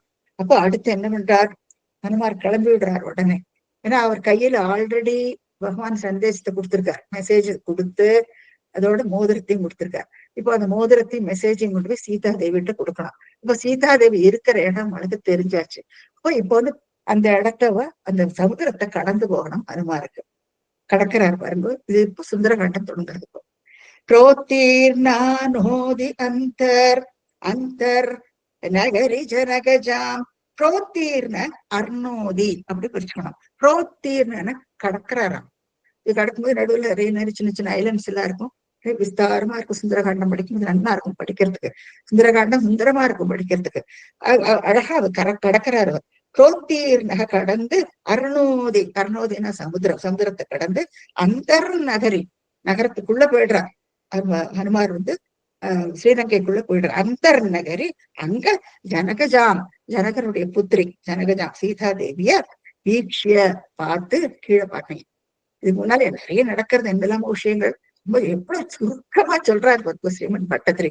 அவன் எப்படி பாக்குறான், அவரு சட்டுன்னு போயிட்டு சீதாவை விட்டு போட்டு டக்குன்னு முன்னால வேணும்னா அவன் பயந்து விடுவாள். ஒரு குரங்கு முன்னால நின்னானா இல்லையா. அதுக்கு ரொம்ப அழகா இருக்கும். நீங்க சுந்தரகாண்டம் படிக்கும்போது அவர் எப்படி தன்னை இன்ட்ரடியூஸ் பண்ணி பார்க்கலாம், ரொம்ப டீட்டெயில்டா இருக்கும் முதல்ல. சோ அங்க போயிட்டு வீக்ஷிய சீதாதேவியை பாக்குறாராம். அந்த சிஞ்சுபா மரத்து மேல உட்கார்ந்துட்டு சொல்லுவாராம். அதெல்லாம் நீங்க படிச்சுக்கோங்க. நீங்க பாகவத்துல கூட சுருக்கமா தான் சொல்லியிருக்கு. ஏன்னா பெரிய காவியமே இருக்கு இல்லையா, வால்மீகி எத்தனை வருஷம் எழுதியிருக்காரு. அதனால பாகவதத்திலே சுருக்கமா தான் சொல்லியிருக்கு ராமாயணத்தை பத்தி. அங்க இறங்கி சமுதிரத்தை கடந்து ஜனகஜாம் வீக்ஷிய தத்வாங்குலியம், அந்த அங்குலியத்தை சீதாதேவி கையில கொடுக்கிறாரு. ராமர் கையில கொடுத்திருக்காரு இல்லையா, அது சந்தேசம். அந்த அங்குலியம் அது ரெண்டையும் கையில கொடுக்கிறார் ஹனுமார். அதுக்கப்புறம் என்ன பண்றாரு, சும்மா இருக்கிறது இல்லை. ஏன்னா அவ சீதையை பாக்குறாரு, ரொம்ப மனசு சங்கடப்படுறாரு. வெளிஞ்சு போய் அவர் எப்பவுமே ராமரே நினைச்சுட்டு அவள் அந்த மரத்தடியில உட்கார்ந்துட்டு இருக்காரு. அவர் என்ன பண்றாருன்னா, பிரக்ஷுத்திய உத்தியானம், பிரக்ஷுத்திய அழகான உத்தியானவனம், அது தோட்டம். அது தோட்டத்துல நிறைய மரங்கள் எல்லாம் இருக்கு. அதை பிரக்ஷுத்தியனா மரத்தட வேரோட பிச்சு பிச்சு எறிவுறான் கோபத்துல. அதுதான் பிரக்ஷுத்திய உத்தியானம். உத்தியானம்னா அந்த தோட்டத்தை எல்லாம், அதுல இருக்கிற மரங்கள் எல்லாம் பிச்சு அக்ஷபண ஷனாங்கிறாரு. குழந்தைய மேல பார்த்தோம்னா நீங்க அந்த உத்தியான வனத்துல இருக்கிற மரத்துல வேரோட பிச்சு பிச்சு எறிவுறான் கோபத்துல. அரக்கர்களை சும்மா இருப்பாள, அவ சண்டைக்கு வரா. ஆனா இவருடைய பலத்துக்கு முன்னால அவளால ஒண்ணும் பண்ண முடியறது இல்ல. முழுக்க அந்த உத்தியான வனத்தையே பயங்கரமாக்கி விடுறாரு. பிரக்ஷுத்திய நாசமாக்கி விடுறாராம் உத்தியானம். அதுக்கப்புறம் உடனே அக்ஷகுமாரன் வரான். அக்ஷகுமாரன் யாரு, ராவனுடைய பிள்ளையார். அக்ஷகுமாரன் இந்த ரதத்துல வராரு. அக்ஷபண சன ரணக, ரணகன நல்ல பயங்கர சண்டை நடக்கிறதா ரெண்டு பேருக்கு. இவர் கீழேலோ நின்றுட்டு இருக்காரு, அவனும் ரதத்துல உட்கார்ந்துட்டு இருக்கான். ரதத்துல உட்கார்ந்து ரெண்டு பேருக்கும் பயங்கரமா சண்டை நடக்கிறது. ஷபண சன ரணக. அதுல அவனை ஷப்பனா அவனையும் பதம் பண்ணி விடுறார் ஹனுமார். ஹனுமார் அவனை கொண்டு விடுறார். அக்ஷகுமாரன் யாரு சேர்ல இம்பார்ட்டன்ட் பீப்புள் எல்லாம் ஒருத்தரா கொண்டு வந்திருக்கா. அந்த சமயத்துல நம்ம பார்த்தோம் இல்லையா, வரிசையா இது அந்த 3 பேர் திருமூர்த்தன், அவா 3 பேரையும் கொள்றாரு. அதுக்கப்புறம் இப்போ அக்ஷகுமாரன் ராமனுடைய பிள்ளையா. அக்ஷகுமாரன் அந்த ரணகான சண்டை, அந்த சண்டையில அவனை ஷப்பன, அவனை வதம் பண்ணின உடனே இந்திரஜித் சும்மா இருப்பனா, இந்திரஜித் இப்போ சண்டைக்கு வரா. கீழே பார்க்கலாம் நீங்க. இந்திரஜித் இப்போ அவனோட சண்டைக்கு வரா. இந்திரஜித் என்ன பண்றான்னா, ஹனுமான சோடபந்தக ஒரே ஒரு வார்த்தை சொல்லிட்டு முடிச்சு விடுறாரு. பாருங்க, நம்மளே தெரிஞ்சுக்க வேண்டியதுதான். வால்மீகி ராமாயணம் படிச்சிருக்கோம் இல்லையா, சோ அதுல இருந்து நம்ம என்ன விஷயம் இல்லைன்னு தெரிஞ்சுக்க வேண்டியதுதான். சோடபந்தக பிரம்மாஸ்திரத்தை எடுத்து சுத்தி சுத்தி சுத்தி கட்டி விடுறானா ஹனுமான். ஏன்னா என்னத்துக்குன்னா, இவரு நேர ராவணன்கிட்ட கொண்டு போய் நிறுத்தணும். இது பண்ணிருக்கிற அக்கிரமத்தை எல்லாம் கொல்றது இல்லை, கொல்லவும் முடியாது அவனுக்கு. இப்போ ஹனுமாருக்கு இந்த இந்த அஸ்திரம் இந்த இதுல இருந்து ஈஸியா விடுபட முடியும். ஒரு மாஸ்திரத்துல இருந்து ஈஸியா அவரால் விடுபடவே முடியும். அதெல்லாம் அவருக்கு ஒரு பெரிய விஷயமே இல்லை. ஏன்னா அவர் பிரம்மாவுடைய அனுகிரகம் உண்டு அவருக்கு, அவர்கிட்ட இருந்து வரமும் உண்டு. அவரால் ஈஸியா விடுபட்டு வர முடியும். ஆனாலும் கற்றுண்டு இருக்காரு அவர். இருக்கட்டும், எனக்குனால என்னன்னா ராவணனை பார்க்கணும். ஏன்னா இவனை கட்டி போட்டு ராவனுக்கு முன்னால கூட்டின்னு போவான்னு அவருக்கு நல்லா தெரியும். அப்ப ராவணனை பாக்குறதுக்கு ஒரு சான்ஸ் ஆச்சு இல்லையா. அப்ப பேசாம அந்த கட்டுண்டு அவன் சொல்றபடி பேசாம நின்றுட்டு இருக்கிறான். இப்ப நேரா அவன் ராவனுடைய சபைக்கு இழுத்துட்டு போறான். சோடபந்தோ தசாசியம், தசமுகன் 10 தலை ராவணன் அங்க சம்பன உட்கார்ந்துட்டு இருக்கா சிங்காதனத்துல. அங்க போய் பாக்குறான். அவன் திருஷ்வா அவன் பாக்குறான். பார்த்துட்டு அவனுக்கு உபதேசம் பண்றான், நீ பண்றது தப்பு. ரொம்ப டீட்டெயில்டா உபதேசம் எல்லாம் பண்ணுவார். அவன் கேட்கிறவனா கேட்க மாட்டான். திருஷ்டுவா புஷ்டுவாச்ச லங்காம், லங்கையே தீ வச்சு விடுறாராம் பகவான். இப்போ இந்த உபதேசம் எல்லாம் பண்றானு, இந்த மாதிரி நீ பண்றது பெரிய தப்பாக்கும். விபீஷ்ணன்னு சொல்றானா, ஒரு தூதனாக்கும், நீ அவனை ஒண்ணும் பண்ணக்கூடாது. நீ கேட்டுக்கோ, பிரத்தையாருடைய மனைவி எல்லாம் நீ விருப்பப்படக்கூடாது. இந்த மாதிரி ரொம்ப தப்பாக்கு நீ பண்றது. அவளை கூட்டி இங்க வச்சிருக்கே. இப்போ விபீஷ்ணன் மேலேயும் அவனுக்கு அகங்காரம் வருது. அப்ப அப்படியாக அவன் கேட்கறதுக்கு தயாராகவும் இல்லை. என்ன பண்றான்னா, இந்திரஜித்த சொல்லிட்டு அந்த வால்ல நீ தீ வச்சு விடும். அப்போ இவர் வால்ல தானே அந்த வானரங்களுக்கு எல்லாம் உயிர் இல்லையா, அப்போ அது இறந்து போயிடுன்னு அந்த வால்ல தீயப்படுத்துவார். வேற என்ன பண்றார், இந்த வால்ல அந்த தீய வச்சுட்டு ஸ்ரீலங்கையை முழுக்க எரிச்சு விடுறாரு. புஷ்டுவார எரிக்கிறது, ஸ்ரீலங்கையை அப்படியே எரிச்சு விடுறாராம்.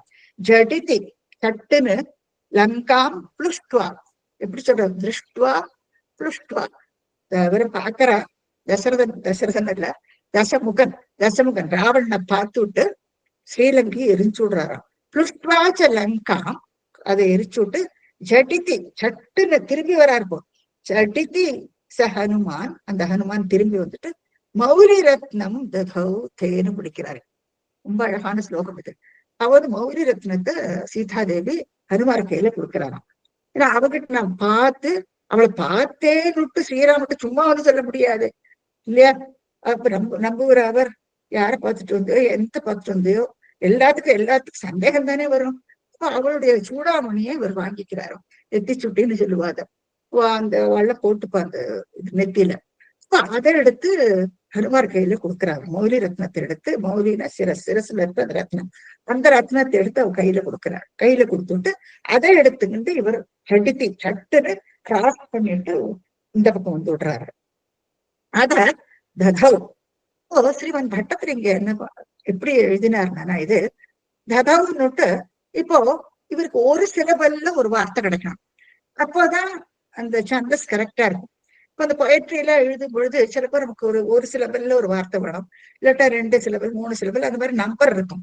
இல்லாட்டா அது வந்து எக்ஸ்ட்ரா ஆயிடும். அந்த 2 சிலபல் 3 சிலபல் எல்லாம் போடும்போது அந்த லைன்ல அது எக்ஸ்ட்ரா ஆயிடும். இப்ப இவருக்கு இந்த ஒரு சிலபல்ல இவருக்கு கிடைக்கும் போது யோசிக்கிறாராம். மௌலி ரத்னம் தலையை குடைஞ்சுக்கிறாரா, என்ன எழுதுனா, ராமருக்கு கொடுத்தான்னா 2 அக்ஷரம் வந்து விடுறது. அப்ப அந்த 2 அக்ஷரம் வந்து அது சரியாகாது. அந்த ஸ்லோகத்துல ஒரு அக்ஷரத்துல இவருக்கு ஒரு வார்த்தை வேணும். அப்ப சட்டுன்னு அப்போ கர்ப்பகிரகத்துல இருந்து குருவாயூரப்பன் கேட்கிறாரா, சொல்லு யாருக்கு கொடுத்தார் சொல்லுங்கிறாரா. இப்போ சட்டுன்னு குருவாயூரப்பன் பார்த்துட்டு சொல்றாரு, மௌலி ரத்னம் ததவ் தே, உங்களுக்கு கொடுத்தார் ஸ்ரீமத் பட்டத்திரி. என்ன அழகான ஸ்லோகம், எப்படி எழுதியிருக்காரு பாருங்க. தே, உங்க கர்ப்ப கிரகத்துக்குள்ள இருக்கிறது குருவாயூரப்பன் கையிலேயே கொடுத்தா, ராமர் கையில கொடுத்திருக்காரு அவர் இல்லையா? ஹனுமார் ராமர்கிட்ட கொண்டு வந்து கொடுத்திருக்காரு. அப்போ என்ன அழகா இங்க பட்டத்திரி எழுதியிருக்காரு பாருங்க.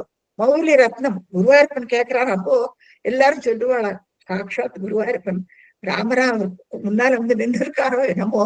இப்ப எங்கன்னு கேட்ட உடனே உங்களுக்கு தான் கொடுத்தாருன்னு ராம அவதாரத்துல காமிச்சு கொடுத்தாரோ என்னமோ, அது கூட நமக்கு தெரியாது. இப்ப எத்தனை நம்மள அதிர்ஷ்டம் பண்ணியிருக்கோம் இந்த மாதிரி காவியம் நேரம் படிக்கும் பொழுது. அந்த இனிமையா அதை எழுதியிருக்கிற விதம் எல்லாமே நம்மளோட ரொம்பவே கவர்றது இல்லையா? வட்டத்தினுடைய அந்த ஞானம் எல்லாம் யாராலையுமே இந்த மாதிரி எழுத முடியாது. இத்தனை விஷயங்கள்ல எவ்வளவு விஷயங்கள் இருக்கு பாருங்க. எல்லாம் ஒரு 4-5 லைன்ல அவ்வளவு அழகா எழுதி விட்டாருங்க. சோ அப்படியாக முடிச்சு விடுறாரு. மௌலி ரத்னம் ததவு தேனோடு தங்கள் கையில கொடுத்தாராமே அப்படின்னு இந்த பகவான் ரொம்ப பட்டுக்கிறார். அப்ப மௌலி ரத்னம் ததவு தேனுன்னா இன்னொரு அர்த்தமும் சொல்லுவா. இப்போ உங்களுக்கு கொடுக்க போற சரி எங்க தேடுங்கிறாராம் பகவான். எங்க இருக்கு அந்த மௌலி ரத்னம் தேடுன்னு சொல்லுவா. இப்படி சில பேர் வியாக்கியானம் கொடுப்பா.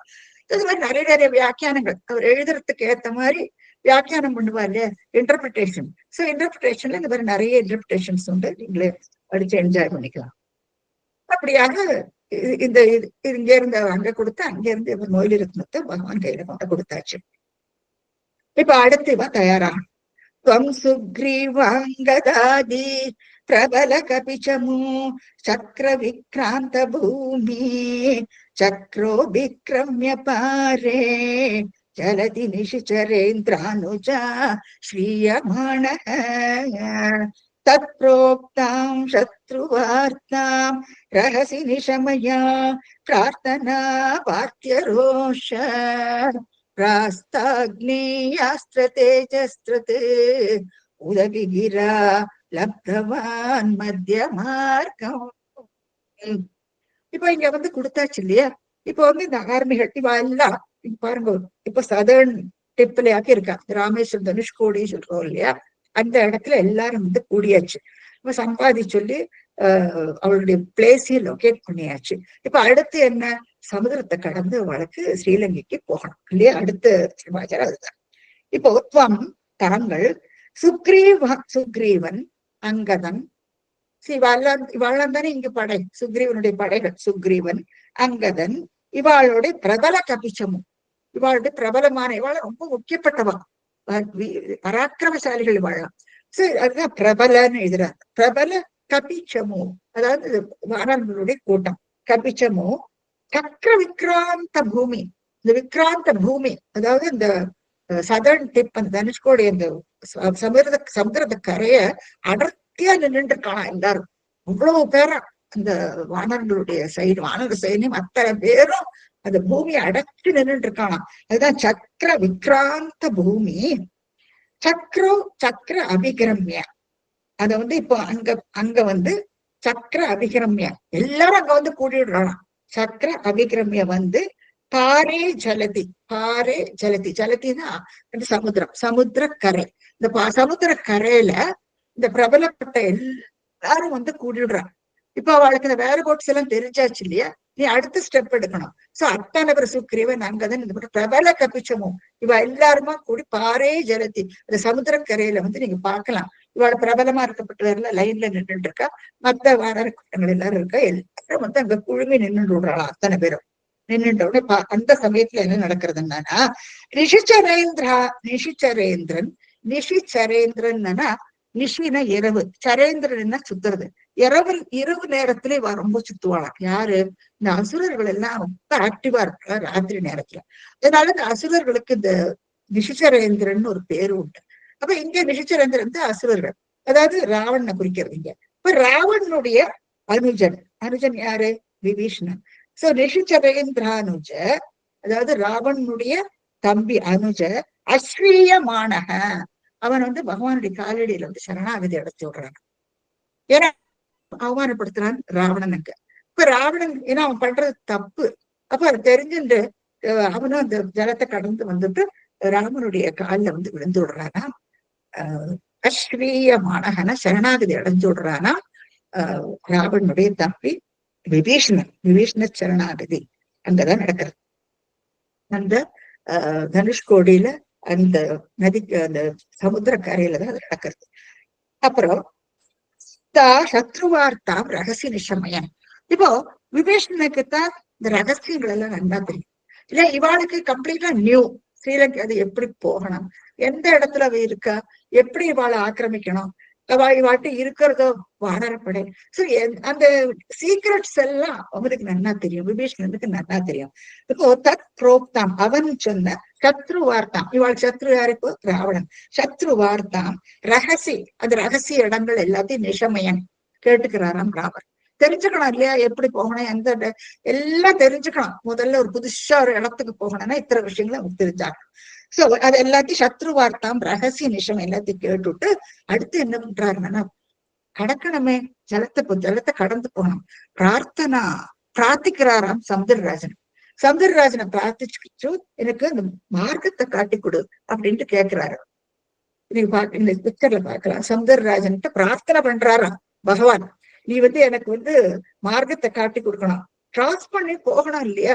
அப்ப என்ன எங்க போறது? இப்ப நீங்க ஜலத்துல போய் நின்றுப்போ உங்களுக்கு ஒரு டைரக்ஷன் தெரியாது. இப்ப நீங்க தனுஷ்கோடியில போய் நின்றுட்டு நம்ம பித்ருகாரியம் எல்லாம் பண்றோம் இல்லையா, ஜலம் மாறவாரிச்சுட்டு அலை மோதுமே ஒழிய அங்க நமக்குன்னு ஸ்ரீலங்கை ஒண்ணுமே காணாது. எந்த திக்குல நிக்கிறோம்னு கூட நமக்கு தெரியாது. ஏன்னா ஜலத்துக்குள்ள போயாச்சுன்னா நமக்கு டைரக்ஷன் கான்செப்டே வராது. நமக்கு ஒரே ஜலக்காடாதான் இருக்கும். இப்படி காட்டுக்குள்ள போனா நமக்கு வழி தெரியாதோ, அதே மாதிரி சமுதிரத்துக்குள்ள போய் விழுந்தானா நமக்கு வழி முதல்ல சமுதிரத்தை கடக்கலாம், நீச்ச தெரியணும். சமுதிர ஜலஜந்துக்குள்ள சும்மா இருக்குமா? சரி, இது பெரிய விஷயம் இல்லவா? எனக்கு இந்த மார்க்கத்தை காட்டு. அதுக்கோசரம் சமுதிரராஜன் பிரார்த்தனா. ஆனா என்ன ஆறுது? அபார்த்திய சமுதிரராஜன் வரதே இல்லையா. அவன் வந்து இது கேரே பண்றது இல்லையா, வரவே இல்லையா சமுதிரராஜன். இப்ப வராதனால ரோஷ கோபம் வருதான் பகவானுக்கு. சோ எவ்வளவு ஒரு விஷயங்கள் எத்தனை சுருக்கமா சொல்றாங்க. பிரார்த்தனை அபார்த்திய ரோஷ, பகவானுக்கு ரொம்ப கோபம் வருதான். கோபம் வந்த உடனே என்ன பண்றாரு வேற? பிராஸ்த அக்னேயாஸ்திர தேஜஸ்திரதுங்கிறார். அக்னேயாஸ்திரத்தை எடுத்து விடுறார். அக்னேயாஸ்திரம் வந்து பயங்கர சூடு, அது அதை பிரயோகிச்சானா இந்த சமுதிர ஜலம் எல்லாம் அப்படியே வத்தி போயிடும். வத்தி போச்சுன்னா மணல் பாங்கா இருக்கும் இல்லையா. இப்போ அது நடந்து ஸ்ரீலங்கையில போய் சரி மணல் பாங்கா ஆனாலும் எந்த டைரக்ஷன்ல போறது இல்ல, எத்தனை விஷயங்கள் இருக்கு இல்லையா. அது ஜலத்துக்குள்ள போயாச்சுன்னா அதுலயும் டைரக்ஷன் தெரியணுமே இல்லையா. ஃபர்தர் சவுத் போனோமா, நார்த்துக்கு போனோமா, வெஸ்டா, எங்க போனன்ட்டு அவளுக்கு முதல்ல கண்டுபிடிக்க வேண்டுமா. அதனால மார்க்கத்தை கேட்கிறார். ஆனா அவன் வந்து லட்சியம் பண்றது இல்லை சமுதிரராஜன். அப்போ இப்ப அது அக்னியாஸ்திரத்தை எடுத்த உடனே நடுங்கி போயிடுறானா சமுதிரராஜன். ஜலசந்துக்குள்ள எல்லாம் அந்த அக்னியாஸ்திரத்தை பார்த்த உடனே சக்தி குதிக்கிறத பயந்துக்கிறதா எல்லாம்.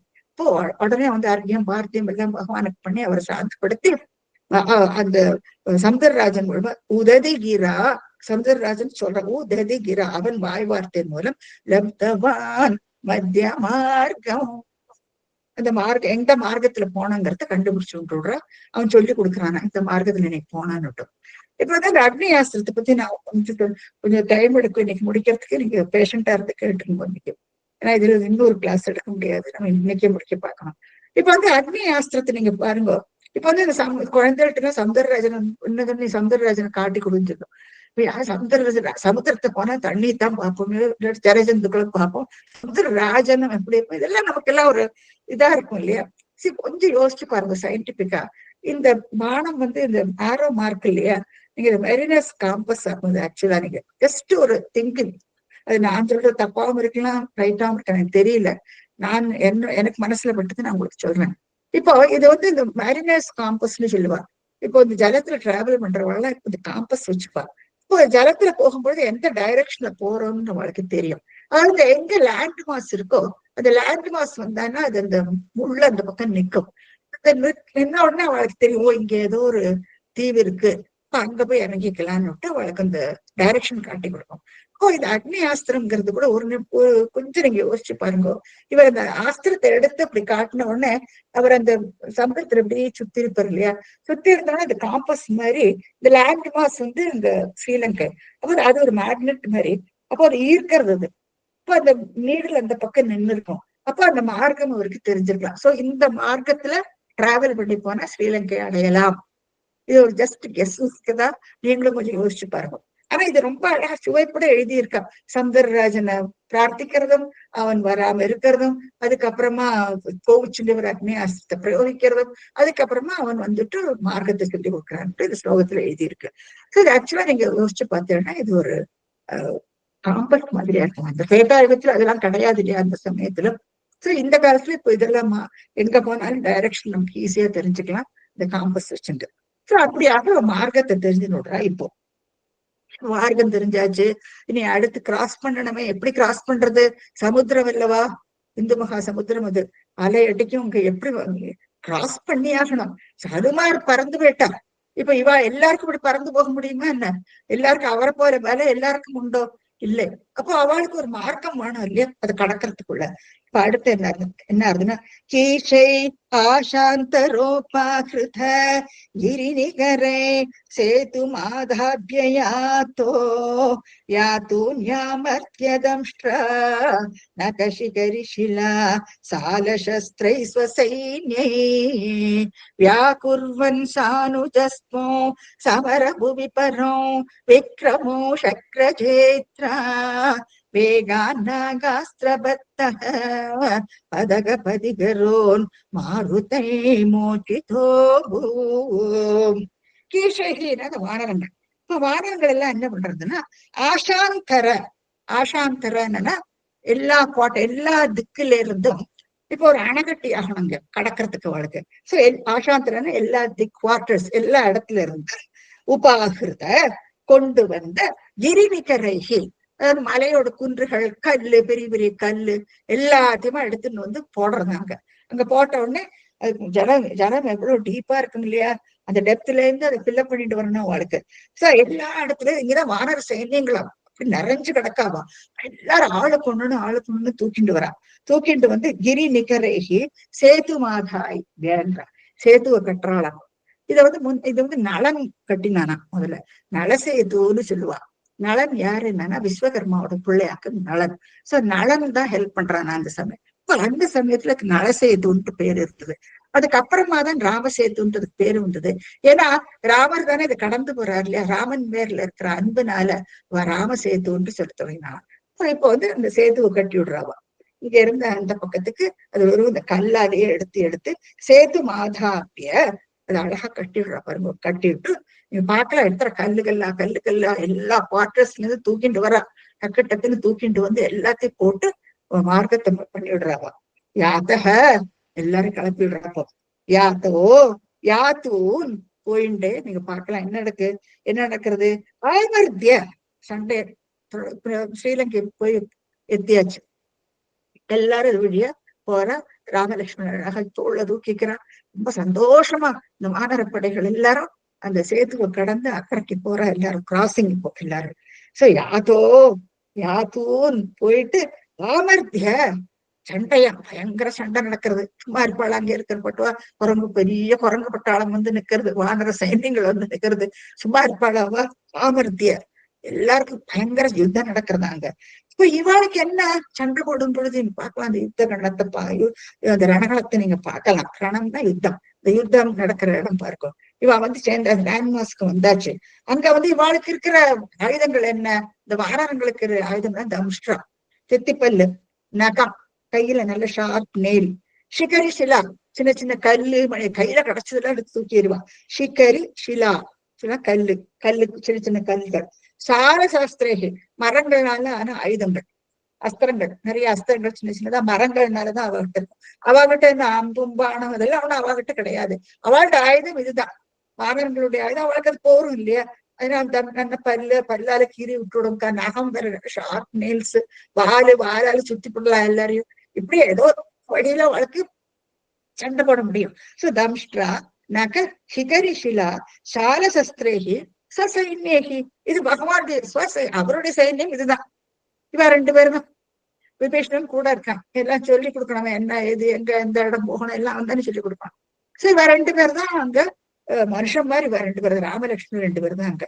இவாகிட்டதான் பானம் இருக்கு. பானத்தை ஏறான். அவளும் வியாக்குருவன் ச அனுஜஸ்வம் சிவன் பற்றி தாங்கள் துவம் அனுஜக லக்ஷ்மன் கூட வியாக்குருவன் நல்லா சண்டை போட்டு காட்டுறாராம் அவளுக்கு. ஏன்னா அவ கம்மியா இடம் போடப்படாது இல்லையா? ஆஃப்டர் வேற வானர சைன்யத்து தானே கூட்டணும் இருக்கா. இவ ரெண்டு பேர் தானே இருக்கா. இவ ரெண்டு பேரும் ஈஸியா நம்ம மடக்கி விடலான்ட்டு தானே அவன் நினைப்பா. இப்போ வியாக்குரன் காட்டுறாராம் தன்னுடைய அந்த பானை எவ்வளவு சிறப்பா சண்டை போடுமோ அவ்வளவு நல்லா போடுறாளாம் அவ ரெண்டு பேரும். சமர புவி, அந்த சண்டை நடக்கிற இடத்துல இவ ரெண்டு பேரும், ராமலட்சுமணன் ரெண்டு பேரும் அழகா அவருடைய பராக்கிரமத்தை காட்டுறானாம். சோ வியாக்குருவன் விக்ரமன் பராக்கிரமத்தை காட்டுறானாம். அந்த சமயத்துல என்ன நடக்கிறது என்னன்னா, சமரபுடுவை என்னன்னா சண்டை நடக்கிற இடம். சண்டை நடக்கிற இடத்துல இது இப்படி நடந்துருக்கு சண்டை. அந்த சமயத்துல சக்கரஜேத்ரா இந்திரஜித் வராருங்கிறது. சக்கரஜேத்ரா வேகானு நாகாஸ்திர பத்தக, பாம்பு அஸ்திரம், அது நாகாஸ்திரம் சொல்லுவா. அது அஸ்திரத்தை பிரயோகிச்ச ஒரே பாம்பு. இந்த பாம்புகள் எல்லாமே சுத்தி சுத்தி சுத்தி இவ ரெண்டு பேரும் சுத்துறது. இவ ரெண்டு பேரும் தானே நரஜன்மங்கள் இல்லையா? வருஷ ஜென்மம் எடுத்திருக்கா இல்லையா? பகவான் தானே இந்த ஜென்மத்துல வந்திருக்காரு, இப்போ அவதாரம் எடுத்து வந்திருக்காரு.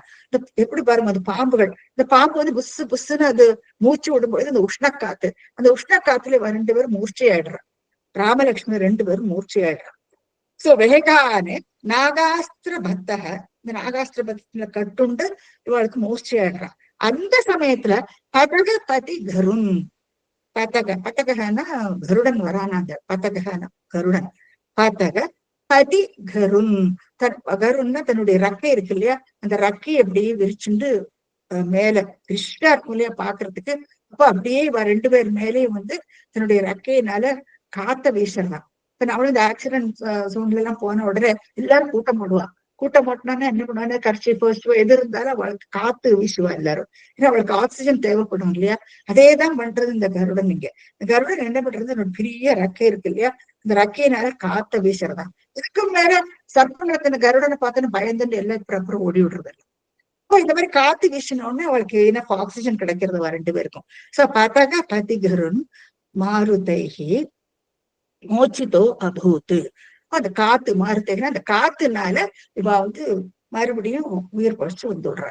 அதாவது அந்த மூர்ச்சையாய் விழுந்திருக்கா இல்லையா, அந்த அந்த காத்து பட்ட உடனே அவளுக்கு மறுபடியும் மூர்ச்சை தெளிஞ்சு நன்னாயிடுறா அவ ரெண்டு பேரும்.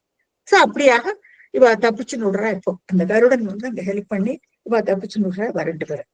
அடுத்து என்ன ஆறுது, கிருஷ்ணா கரெக்ட் தானே? சௌமித்ரி ஸ்பத்ர சக்தி பிரகிருதிகளதசுஹோ வாத ஜானீத சைலஹ கிராணாத் பிராணானுபேதோ வியக்ருணுத குஸ்ருதே ஸ்லாகினோ மேகநாதோ மாயா சோபேஷு வைபீஷண வசன ஹிருத ஸ்தம்பன கும்பகர்ணோ சம்பிராப்தம் கம்பிதோர்வீதலோ அகிலச்சமோ தக்ஷிணோ தக்ஷிணோஸ்துவம். இப்ப அடுத்து பாருங்க, சௌமித்ரிங்கிறார். யாரு சௌமித்ரி? சுமித்ரையுடைய புத்திரன் லக்ஷ்மணன். இப்ப அம்மாவுக்கு என்ன பேரு பாருங்க இல்லையா, சுமித்ரையோட புத்திரன். அவள் பிறக்கிறதுக்கு முன்னாலே வேண்டிக்கலாம், ராவனுக்கு உறுதுணையா இருக்கின்ற ஒரு புத்திரனை பெற்றுக்கணும்னு வேண்டிக்கலாம். போவாங்க. அப்போ அதே மாதிரி ராமன் கூடயே ராமோ சொல்லுவா. ராமங்கிற ராம லக்ஷ்மணன் ரெண்டு பேரையும் குறிக்கும். அப்போ சௌமித்ரி லக்ஷ்மணன் என்ன பண்றாங்க, சௌமித்ரி தூ அத்திர அந்த சமயத்துல சக்தி பிரகிருதி கலதசு, இந்த சக்தி ஆயுதம் சக்தி மிசைல்னு சொல்லுவா. இந்த சக்தி மிசைல் வந்து ராவணன் பிரயோகிக்கிறார். இப்ப வந்து இந்த இன்சிடென்ட்ஸ் எல்லாம் கொஞ்சம் முன்ன பின்ன இருக்கும். அதை வந்து நம்ம வருஷப்படுத்திக்கலாம். அதாவது சைமல்டேனியஸா நடக்கிறது இல்லையா, அதனால நம்ம இது தப்பா நம்ம எடுத்துக்கூடாது. இது எது முதல்ல எது பின்னால பரவாயில்ல, ஏன்னா அதை ஒட்டுக்க எல்லாம் எழுத முடியாது, ஒண்ணுக்கு அப்புறம் ஒண்ணுதான் எழுத முடியும். அப்போ அது சக்தி செயல்னால என்ன ஆகுதுன்னா சக்தி பிரகிருதி கலதசு, ரசுனா லக்ஷ்மணனோட உயிர் போயிடுறதான். இந்த சக்தி மிசையில பிரயோகிச்ச யார பிரயோகிக்கிறா, ராவணன் பிரயோகிக்கிறான் சக்தி மிசையில லக்ஷ்மணன் பேர்ல. அப்போ அது பிரயோகிச்ச உடனே அது என்ன ஆகுதுன்னா அவனுக்கு கலதசு, அவனோட உசுறு போயிடுறதான். இங்க பார்க்கலாம், almost he lost his life Lakshmanan. இப்ப அந்த சமயத்துல ஆக்சுவலா இந்திரஜித் வர பின்னால இருந்து ராவணன்னாக்கும் சக்தி மிசையில அடிக்கிறான். அடிச்ச உடனே அவனுக்கு உசுறு போயிடுறது. அந்த சமயத்துல என்னன்னா இவாள் அங்க இருக்கப்பட்ட ஜாம்பவான் எல்லாம் சொல்றாரு, இந்த மாதிரி இந்த சஞ்சீவன் இந்த மிருத சஞ்சீவனை கொண்டு வந்துட்டு இவனை உயிர்ப்பிக்கணும் எப்படியான்னுட்டு வாத்தஜ ஆனீத சைல வாத்தஜன பவன, அதாவது ஹனுமார் ஓடி போயிட்டு அப்படியே அந்த சஞ்சீவி மலையை தூக்கிட்டு வர்றாரு பாருங்க. சரி, excellent example for centre of gravity. Centre of gravity என்ன அழகா தூக்கிட்டு வர்றாரு, கீழே விழாதைக்கு அந்த கையில அப்படியே பிடிச்சுக்கிட்டு அங்க இருந்து பறந்து போய் எங்க இருந்தோ ஒரு வனப்பிரதேசத்துல இருந்து அப்படியே பேத்து எடுத்துன்னு வராராம். ஏன்னா எந்த ஔஷதி எதை யூஸ் பண்ணலாம் அவருக்கு தெரியாது. இப்ப எது வேணாலும் இருக்கட்டும், அப்படியே மலையே பேத்து எடுத்துன்னு வந்து விடுறாரு அவர். அப்போ வாத்தஜ ஆனீத கொண்டு வந்த அந்த சைல அந்த மலைய கிராணாது, அதை வந்து முகர்ந்து பாக்குறார். ராமர் பாவம் ரொம்ப சங்கடத்தோட லக்ஷ்மண மடியில போட்டு இருக்கார். அவனோட உயிர் பிரிஞ்சாச்சுன்னு நினைச்சுடுறாரு அவர். ரொம்ப சங்கடப்படுறார். அப்போ அதை முகர்ந்து பார்த்த உடனே பிராணானு உபேதக, உடனே அவனுக்கு உயிர் திரும்பி வந்து விடுறதான் லக்ஷ்மணனுக்கு. ஔஷதிகளோட அந்த காத்த முகத்த உடனே அவனுக்கு உயிர் திரும்பி வந்து விடுறது.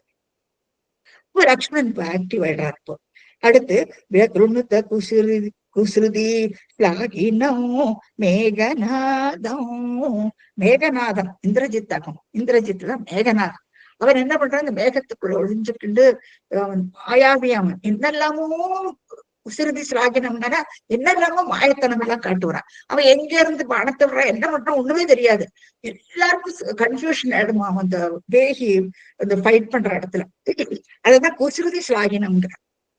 எங்க இருந்து பானம் விட ஒளிஞ்சு விடுவனா, எங்க இருக்கான்னு தெரியாது. அதான் குசிருதி ஸ்லாகினம் மேகநாதம். அந்த மேகநாதத்தை மாயா க்ஷோபேக்ஷுங்கிறார். பண்ற அந்த மாயத்தனம் இல்லையா, என்னெல்லாமோ பண்ணுவனா அந்த யுத்தத்துல.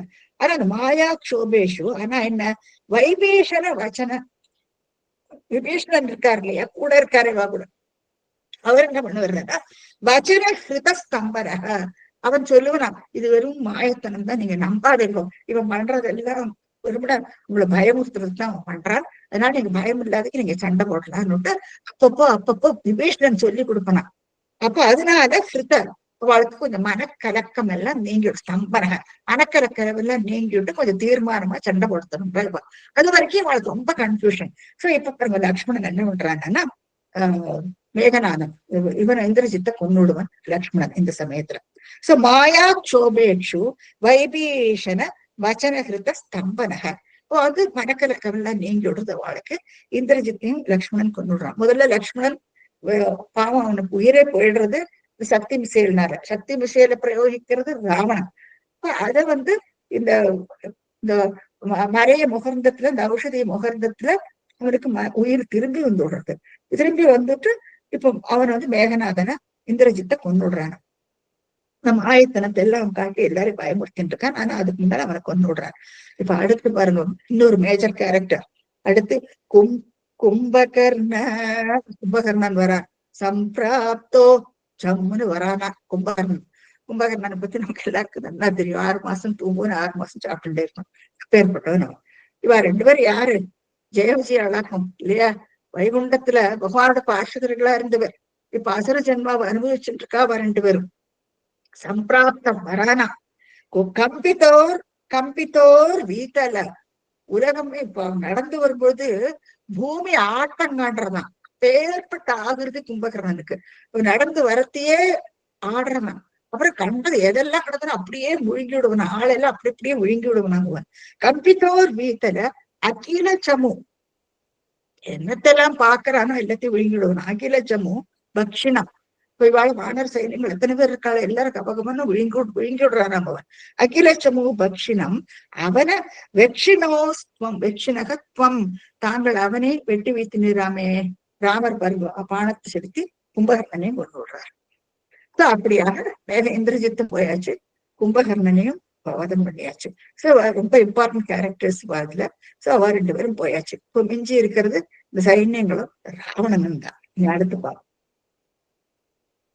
கிருஷ்ண ஜம்பாரி சம்பிரேக்ஷித ரதகவசோ ராவணேனாபியுத்ய பிரம்மாஸ்திரேணாஸ்ய பிந்தன் நளததி அபலாம் அக்னிசுத்தாம் பிரகிருஷ்ணன் தேவஸ்ரேணீவரோ ஜீவித சமரமிருதே அக்ஷதை ருக்ஷசங்கை லங்காவர்த்ராம் ச சாக்கம் நிஜ நகர மகாஹ சப்ரிய புஷ்பகேன. எத்தனை விஷயங்கள் இருக்கு பாருங்க. ஒரு ஸ்லோகத்துல சொன்னாலும் உங்களுக்கு டைம் எடுத்துத்தான் செய்யும். எத்தனை விஷயங்கள் இந்த ஒரு ஸ்லோகத்துல இருக்கு. இப்போ கிருஷ்ணன் வாங்கி பகவான் ஜம்பாரி சம்பிரேட்சித இந்திரன் கொடுக்கிறானா, பிரேட்சிதன கொடுக்கிறான். என்ன கொடுக்கிறான்? ரத கவச்சம், ரதத்தையும் கவச்சத்தையும் ராமருக்கு கொடுக்கிறாராம். என்னத்தினால என்னன்னா, ராவணனும் ஜம்முன்னு அவனுடைய ரதத்துல கவச்சத்தையும் போட்டு உட்கார்ந்து அவன் யுத்தம் பண்றான் ராவணன். ராவனுக்கும் எதுவுமே இல்லை. ஜடாசீரதாரி சும்மா ஜடாமுடியை தரிச்சுட்டு அவர் ஒரு பானத்தை வச்சுட்டு கீழே சண்டை போட்டுட்டு இருக்காரு. அப்போ தேவாதிகளுக்கு எல்லாம் பாக்கிறதுக்கு ரொம்ப சங்கடமா இருக்கு. இப்போ இந்திரன் என்ன பண்றார், சட்டுன்னு தன்னுடைய ரதம், ஏன்னா இந்திரனுக்கு அவனுடைய போஸ்டே பகவானால கொடுக்கப்பட்ட போஸ்ட் ஆகும். அவெல்லாம் பார்த்துட்டு இருக்காங்க சண்டை நடக்கும் பொழுது. உடனே அவனுக்கு ஜம்பாரின்னா இந்திரன் அவர் கொடுக்கிறானா சம்பிரேட்சித ரத கவச்சம். அவரோட அந்த அவனோட மாத்திலேயே நுட்டு அந்த சேரிட் இருப்பன்னு அவனையும் சேர்த்து கொடுப்பாரு. இந்த ரதம் பாருங்க இங்க பாக்கலாம். இது எல்லாம் அட்ஜஸ்ட் பண்ணிக்குமா அந்த ரதம். நீளமா நீண்டுக்குமா, மேல போய்க்கும், கீழே எல்லா விதத்திலும் அட்ஜஸ்ட் ஆயிக்கும் இந்த ரதம். பேர்பட்ட ரதம் அவன் கொடுத்தது. இப்போ ரதத்து மேல ஏறிண்டு ஜம்முன்னு சட்டை போடுறார் ராவணனோட. சோ அந்த ரதத்தையும் அந்த கவசத்தையும் வாங்கி போட்டுக்கிறார். இப்போ ராவணேனா அபியுத்தியன், ராவணனோட அபியுத்தியன் அது பயங்கரமா சண்டை நடக்கிறதான். இவரும் எத்தனை அஸ்திரத்தை விட்டாலும் அவன் தர திரும்பி திரும்பி திரும்பி வந்துட்டே இருக்கு. ஒரு கலையை கட் பண்ணிட்டே இருக்கா, திரும்பி வந்துட்டே இருக்கு. கடைசியில என்ன பண்றான், பிரம்மாஸ்திரேணாஸ்ய பிந்தன், பிரம்மாஸ்திரத்தை தான் விடுறாராம் கடைசிய. வேற வழியே இல்லை. ஏன்னா சொல்றான் நீ இதுதான் பண்ணணும், பிரம்மாஸ்திரத்தினால்தான் அவனை கொல்ல முடியும், வேற ஒண்ணும் முடியாது. பிரம்மாஸ்திரத்தை விட்டு அப்படியே தலையை 10 தலையும் கட் பண்ணிட்டே, 10 தலையும் 10 குணங்களாக்கும், அதை அப்படியே கட் பண்ணிடும் பிந்தன். அப்புறம் கலதத்தையும் அவன் அப்படியே கொண்டு விடுறார் ராவணன். இப்ப ராவணனையும் வதம் பண்ணியாச்சு. சரி, அடுத்து என்ன, அவலாம் அக்னிசுத்தாம் பிரகிருண்ணன், அவளை சீதை பாவ சோகனத்துல இருக்க அவளை சீதைய அக்னி சுத்தம் பண்ணுங்கிறார் பாருங்க. மனைவி மேல நம்பிக்கை இல்லையா என்ன, நமக்கு இதெல்லாம் தான் நமக்கு ரொம்ப சங்கடமா இருக்கு. பாவம் அவள் இங்க கேப்டிவிட்டியில இருந்து எத்தனை கஷ்டப்பட்டிருக்கா அவள். அவளை நீ அக்னியில கும்பிரி பரிசுத்தம் பண்ணிக்கணுங்கிறார் அவர். ஏன்னா திரும்பி நாட்டுக்கு போறது பிரஜைகள் எல்லாம் சொல்லுவா இல்லையா, கண்டத்துக்கும் பேசுவாவா. இப்போ நீ அவளை அக்னி சுத்தம் பண்ண வச்சுட்டு அவளை கூப்பிட்டு சேர்த்துக்கிறாராம். அது அக்னி சுத்தம் பிரகிருண்ணன் அவரை ஏத்துக்கிறாராம் பகவான். தர்மத்தை ரொம்பவுமே கடைபிடிக்கிறார் அவர். இப்போ அதுக்கோசரம் எந்த எக்ஸ்ட்ரீம் லெவலுக்கும் போறாரு பாங்க ராமர். அப்புறம் என்ன இருந்ததுன்னா, தேவஸ்ரேணி தேவர்கள் எல்லாம் சுத்தி நின்று பார்த்துட்டு இருக்கா இல்லையா, அவ அவ சொல்றாள் அவன் என்ன வரம் வேணும் கேளுன்னுட்டு பகவான் கிட்ட கேட்கிறான். நாங்க என்ன வேணாலும் பண்றதுக்கு தயாரா இருக்கோம். ஏன்னா நிறைய வானர சைன்யங்கள் எல்லாம் செத்து கிடக்கு, புண்பட்டு அடிபட்டு கிடக்கு, நிறைய பேர் புண்படாத வாழும் இருக்கா. சோ அவளுக்கு எல்லாம் உயிர் கொடுக்குறாளாம் தேவாதிகள். ஏன்னா எல்லாரும் அங்கங்க விழுந்து கிடக்க அத்தனை பேரும். சோ அத்தனை பேருக்கும் வரக தேவஸ்ரேணியும் வரோ ஜீவித உஜ்ஜீவித, அவளுக்கு எல்லாம் உசிரை கொடுத்துட்டு சமர மிருதேகி. இப்போ சமரத்துல நிறைய பேர் செத்து, சமரம்னா சண்டையில நிறைய பேர் செத்தும் போயிருப்பான். அவளுக்கும் உயிரை கொடுக்குறாங்க இந்த தேவாதிகள். அக்ஷதைகி ரிக்ஷசங்கேகி, யாருக்கும் எல்லாருக்குமே உத்தரவிடாம எல்லாரும் உயிரோட எழுதிட்டு சொல்றாளாம். இந்த ரிக்ஷசங்கை என்னன்னா இந்த வானர கூட்டங்கள் எல்லாருக்கும் மறுபடியும் உயிர் வந்து விடுறது எல்லாருக்கும்.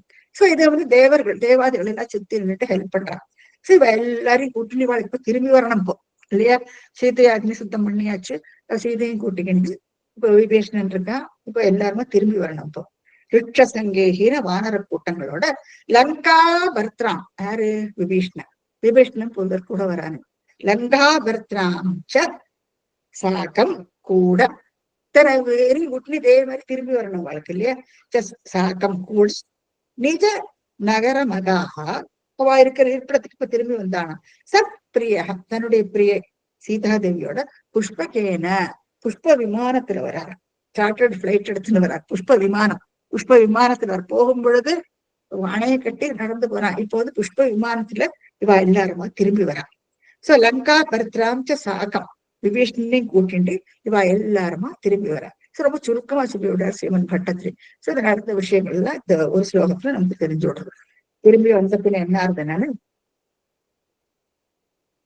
பிரீதோ திவ்யாபிஷேகை அயுத சமதிகான் வத்சரான் பரியரம்சி மைத்தில்யாம் பாபவாச்சா சிவ சிவ கிலதாம் கர்ப்பிணீம் அப்யஹாசி சத்ருக்னேனார்த்தயித்வா லவன நிஷிச்சரம் பிரார்த்தய சூத்ரபாஷம் தாவத் வால்மீகிகேஹே ஹிருதவசதி உபாசூத சீதா சுதௌதே. இப்போ வந்து திரும்பி வந்தப்பன்னா எல்லாரும் திரும்பி வர பிரீதக ரொம்ப அன்போட திவ்ய அபிஷேகம் ராஜ்யாபிஷேகம் நடக்கிறது இப்போ ராமருக்கு. திவ்யாபிஷேகி அதுக்கு மேல நிறைய விஷயங்கள் நடக்கிறது. இவர் வந்து சுருக்கமா சொல்லிவிடார். திவ்யாபிஷேகி அப்புறம் ஆயுத சமதிகான் 10,000 வருஷங்கள் இவர் வந்து 10,000 வருஷங்கள் ரொம்ப வத்சரான் வருஷங்கள் பரியரம்சி அழகாக ராஜ்யபாரம் நடத்திட்டு வந்தாராம். அந்த சமயத்துல என்ன இருந்ததுன்னா மைத்தில்யாம் பாபவாச்சா மைத்திரியை பத்தி சீதாதேவியை பத்தி ஒருத்த வந்து ரொம்ப அசிங்கமா பேசுறாங்க. இவர் நகரவனம் வந்துட்டு இருக்கும் பொழுது இவ வந்து சீத்தை எப்படி ஏத்திருந்தார், இவ அந்நிய பூமியில போயிட்டு யாரு கூடயோ போய் இருந்துட்டு வந்திருக்கா, இவ எப்படிப்பட்டன்னு கூட தெரியாதுக்கு ஒரு ராமர் ஏத்துட்டு இருக்கா. யாரா இருந்தா என் மனைவி இப்படி இருந்திருந்தா நான் அவளை ஏத்துட்டு இருக்கவே மாட்டேன். இப்படி எல்லாம் பாபவாச்சா துஷ்டத்தனமா பேசுறான்னு ஒருத்தன். அதை கேட்டுட்டு சிவ சிவ சிவ சிவ கீழ தாம் கர்ப்பிணியும் அபியஹாசிங்கிறார். அந்த கர்ப்பஸ்திரி அந்த சமயத்துல கர்ப்பமாயிருக்கா, சீதை உண்டாயிருக்கா. இப்ப அவளை வந்து பிரஷ்டம் பண்ணி விடுறாரு பகவான். எத்தனை தப்பான காரியம் பண்றாரு பாருங்க இல்லையா? அவன் சொன்னாங்கிற ஒரு வார்த்தையை வச்சுட்டு அவர் பிரஷ்டம் பண்ணி விடுறாரு. சோ அந்த சமயத்துல கர்ப்பிணியும் அபியஹாசி அவரை வந்து திறந்து விடுறாரு அவர். அந்த சமயத்துல பிக்சர் போடணும் பாக்ய சத்ருக்னேனார்த்தயித்வா லவண நிஷிச்சரம் பிரார்த்தய சூத்ரபாஷம். அந்த சமயத்துல என்னன்னா இந்த சத்ருக்னன் அனுப்பிச்சு என்ன பண்றாருன்னா இந்த லவண நிஷிச்சரன் அதாவது லவணாசுரன் ஒரு அசுரன் இருக்கான். அந்த லவணாசுரன் வந்து என்ன பண்ணுவான்னா அவனும் இந்த யஜ்யத்துக்கு எல்லாம் ரொம்பவுமே பங்கம் பண்ணுவானா. அவனும் அந்த யஜ்யத்துக்கு பங்கம் பண்ற அவனையும் சத்ருக்னன் வந்து கொன்னுடுறான். லவணாசுரனை கொல்றான் அந்த சமயத்துல. சோ சீதையை பிரஷ்டம் பண்ணி அனுப்பிச்சு விடுறார். சீதையை வந்து லக்ஷ்மணன் கூட்டின்னு போயிட்டு வால்மீகி ஆசிரமத்துல விட்டு விடுவார். சோ வால்மீகி ஆசிரமத்துல இப்போ சீதை அங்க போயிருக்கா. Picture what happen like not. Rama are you there? Rama மாமி நான் ட்ரை பண்ணி பாக்குறேன். நான் ட்ரை பண்ணி எடுத்துட்டு இருக்கேன். ஸ்லோகம் 8. மேபி ரெய்னிங் தான் நினைக்கிறேன்.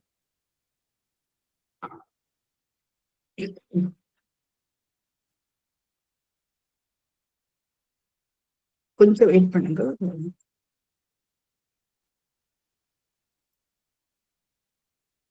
ஒரு 1 minute வெயிட் பண்ணட்டும். இதோ நான் வந்துட்டேன்.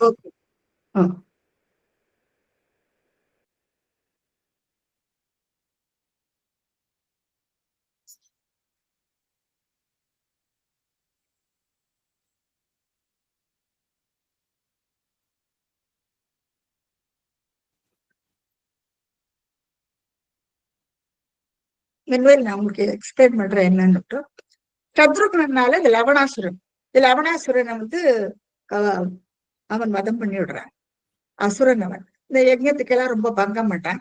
சோ அவன் வந்து சத்ருக்னன் வந்து அவனை கொண்டு விடுறான். அதே சமயத்துல என்னன்னா ஒருத்தன் பிரார்த்தையக சூத்ர பாஷம், ஒரு சூத்ரன் இருக்கான், அவன் பேர் சம்பூகன்னு பேரு. இந்த சம்பூகன் என்கிற சூத்ரனையும் பகவான் வந்து வதம் பண்றார். இந்த இந்த விஷயத்துல வந்து நிறைய கான்ட்ரவர்சி உண்டு. என்னன்னா இவர் எப்படி எண்ணத்தினால இவர் அந்த சூத்ரனை கொண்டார். இப்ப என்னன்னா அந்த சமயத்துல இவன் மந்திரங்கள் எல்லாம் இது உபதேசம் பண்ணி செய்ய அவளுக்கு ஒரு ஸ்வதர்மம் இருக்கு இல்லையா, இந்த ஸ்வதர்மத்தை ஃபாலோ பண்ணணும். கீதையிலே பகவான் சொல்லி இருக்கார், அவளுக்கு என்ன ஸ்வதர்மமோ அதைத்தான் பண்ணணும். ஆனா இவனும் ஒரு உபநயனம் போட்டுக்காத ஒரு சூத்ரன். இப்போ இவன் அந்த பிரயோகம் பண்ணினத்தினாலேயோ என்னமோ தெரியல, அப்போ ஒரு இந்த குழந்தை வந்து இறந்து போயிடணும். அப்போ இந்த மாதிரி கொஞ்சம் தீய நிமித்தங்கள்லாம் நிறைய நடக்கிறது அந்த இடத்துல. அப்போ அந்த சமயத்துல என்ன ஆகுதுன்னா, இப்போ இதுல வந்து நீங்க பாக்கலாம், சீதை வந்து இப்போ அங்க இதுக்கு போயிடுறாங்க, வால்மீகி ஆசிரமத்துக்கு போயிடுறா. அப்போ அந்த சமயத்துல சத்ருக்னன் வந்து அந்த இவனை கொண்டு விடுறான். இதுக்கு மேல இருக்கிற படத்தை ப்ரொஜெக்ட் பண்ணுறமா, டாப் கொஞ்சம் கீழே கொண்டு வரணும் பிக்சரை. இப்போ இது இந்த லெப்ட் சைட்ல இருக்க பிக்சரை நீங்க பாக்கலாம். இவன் தான் லவணாசுரன். இந்த லவணாசுரன் வந்து சத்ருக்னன் அவன் வந்து வதம் பண்ணிடுறான். இங்க சம்பூகன். அப்புறம் அது ராமர் என்ன பண்றாருன்னா, இது என்னத்தினால இப்படி நடக்கிறது அப்படி சுத்தி பார்த்துட்டு இருக்காரு. ஏன்னா திடீர்னு இந்த மாதிரி குழந்தைகள் இறந்து போறதுன்னா இவர் வந்து சுத்தி பார்த்துட்டு இருக்காராம். பார்த்துன்ற சமயத்துல ஒருத்தன் வந்து இப்படி தலைகீழ மரத்துல இருந்து தொங்கி நின்றுட்டு இருக்கான். அவன்கிட்ட கேட்கிறான் அந்த சம்பூகன், அவன்கிட்ட கேட்கிறான், நீ என்னத்துக்கு என்ன பண்றாங்க? அப்ப அவன் சொல்றான், நான் வந்து சொர்க்க லோகத்துக்கு என்னுடைய இந்த தேகத்தினுடைய போகணும், அதனால நான் பெனான்ஸ், நான் தவம் பண்ணிட்டு இருக்கேன்னு சொல்றான். அப்போ அந்த தப்பு இல்லவா அந்த மாதிரி பண்றது, அதனாலதான் அவனை வந்து வெட்டி வீழ்த்தி விடுறாரு. இப்போ வந்து இதுல வந்து நிறைய எண்ணத்தினால அவன் தவம் பண்ணும் பொழுது அவனை கொல்றாரு இல்லையா. இப்போ இதனால நிறைய கான்ட்ரவர்சி வருது. மேபி நம்ம வந்து இது இன்னைக்கு ஒரு இது அனுப்பிச்சிருந்தாரம்மா, அதுல வந்து துஷ்யந்த் ஸ்ரீதர் வந்து ஒரு அழகா ரொம்ப சொல்லியிருக்காரு அவர். இப்போ அந்த சமயத்துல அந்த கான்ஸ்டிடியூஷன் பிரகாரம், அந்த லா பிரகாரம் இந்த மாதிரி நடக்கும் பொழுது இந்த மாதிரி தண்டனை தான் கொடுக்கணுமா. இப்போ தர்மத்துக்கு புறம்பா யாரான்னு ஒரு காரியம் பண்ணினானா தண்டனை உண்டு இல்லையா. இப்போ இப்படி ஒரு தண்டனை கொடுக்கணுமா அவளுக்கு. இப்போ இவனுக்கு அந்த அந்த அந்த கான்ஸ்டிடியூஷன் எப்படின்னா, இப்ப நமக்கும் லா இருக்கு இல்லையா, இந்த குத்தமணினா இந்த இப்படி தண்டிக்கப்படுவா, மரண தண்டனை, ஆயுள் தண்டனை, இந்த மாதிரி எல்லாத்துக்கும் எழுதி வச்சிருக்கு, சட்டத்துல எழுதி வச்சிருக்கு இல்லையா. இப்ப அந்த காலத்துல திரேதாயுகத்துல எப்படின்னா மனுக்கள் எழுதி வச்சுப்பாங்க. ஒவ்வொரு காலகட்டத்திலயும் மனுக்கள் இருக்காங்க. சோ அந்த மனுக்கள் வெவ்வேறு மனுக்களாகும். நான் சொன்னேன் இல்லையா, அந்த மனுக்களோட பேர் இப்ப நம்ம வைவஸ்தவ மனுவாக்க ஆண்டு இருக்காரு. இப்போ அந்த யுகத்துல எந்த மனு இருந்தானோ அவர் எழுதி வச்ச கான்ஸ்டிடியூஷன் பிரகாரம் இந்த மாதிரி தர்மத்துக்கு புறம்பா நடக்கிறவாழ வதம் பண்ணணுமா. சோ அதனாலதான் வதம் பண்ணினார். சோ இது வந்து அந்த காலத்துக்கு ஏற்ற மாதிரி நடந்திருக்குது. அதனால இப்போ இந்த காலத்துல இப்படி ஸ்ரீராமர் பண்ணிருந்தா கண்டிப்பா ஸ்ரீராமன் தண்டிக்கப்படுவருக்கு இந்த காலகட்டத்துல. சோ இந்த காலகட்டத்துல நம்ம கான்ஸ்டிடியூஷன் பிரகாரம் எல்லாமே மாறியாச்சு. அப்போ இதைத்தான் அமெண்ட்மெண்ட்ஸ் சொல்றோம். சோ காலத்துக்கு காலம் வந்து நமக்கு வந்து நீதி சாஸ்திரங்கள் மாறுபட்டுட்டே இருக்கும். அதனால நம்ம யாரையுமே குத்தம் சொல்ல முடியாது. சோ அந்த காலத்துல அது அப்படி நடந்தது. இப்ப அதே மாதிரி ஒரு நாட்டுக்கு நாடு வெவ்வேறு நீதி இருக்கும் இல்ல. முஸ்லிம் கண்ட்ரீஸ்ல அவளுக்கு ஒரு கான்ஸ்டிடியூஷன், அவளுடைய லா பிரகாரம் அவளுடைய தண்டனை எல்லாம் இருக்கும். அதே மாதிரி வேற ஒரு நாட்டுல அவளுடைய நாட்டுல என்ன தண்டனை கொடுக்குறோமோ அந்த தண்டனை.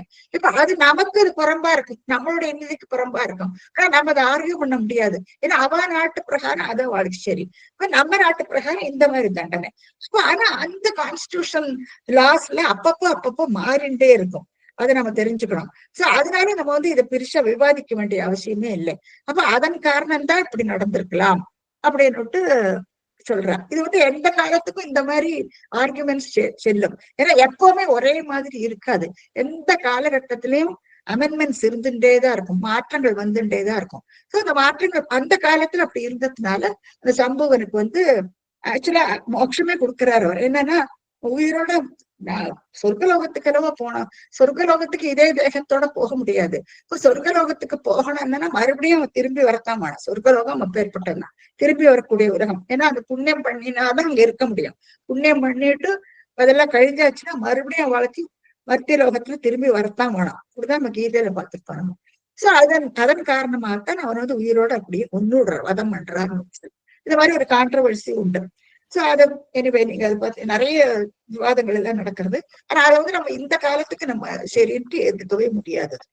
சோ பிரார்த்தய சூத்ர பாசம். அப்புறம் தாவத் வால்மீகி கேகே, வால்மீகியோட வீட்டுல அந்த சமயத்துல கிருத்த வசதி வசிக்கிறாள் சீதை வால்மீகியோட. அந்த உபா சூத்த பிரசவிக்கிறாளாம் சீதா சுதௌ, தங்களுடைய 2 புத்திரர்களை அவள் வந்து பிரசவிக்கிறாள் அந்த சமயத்துல. அடுத்த ஸ்லோகத்துக்கு போலாம்.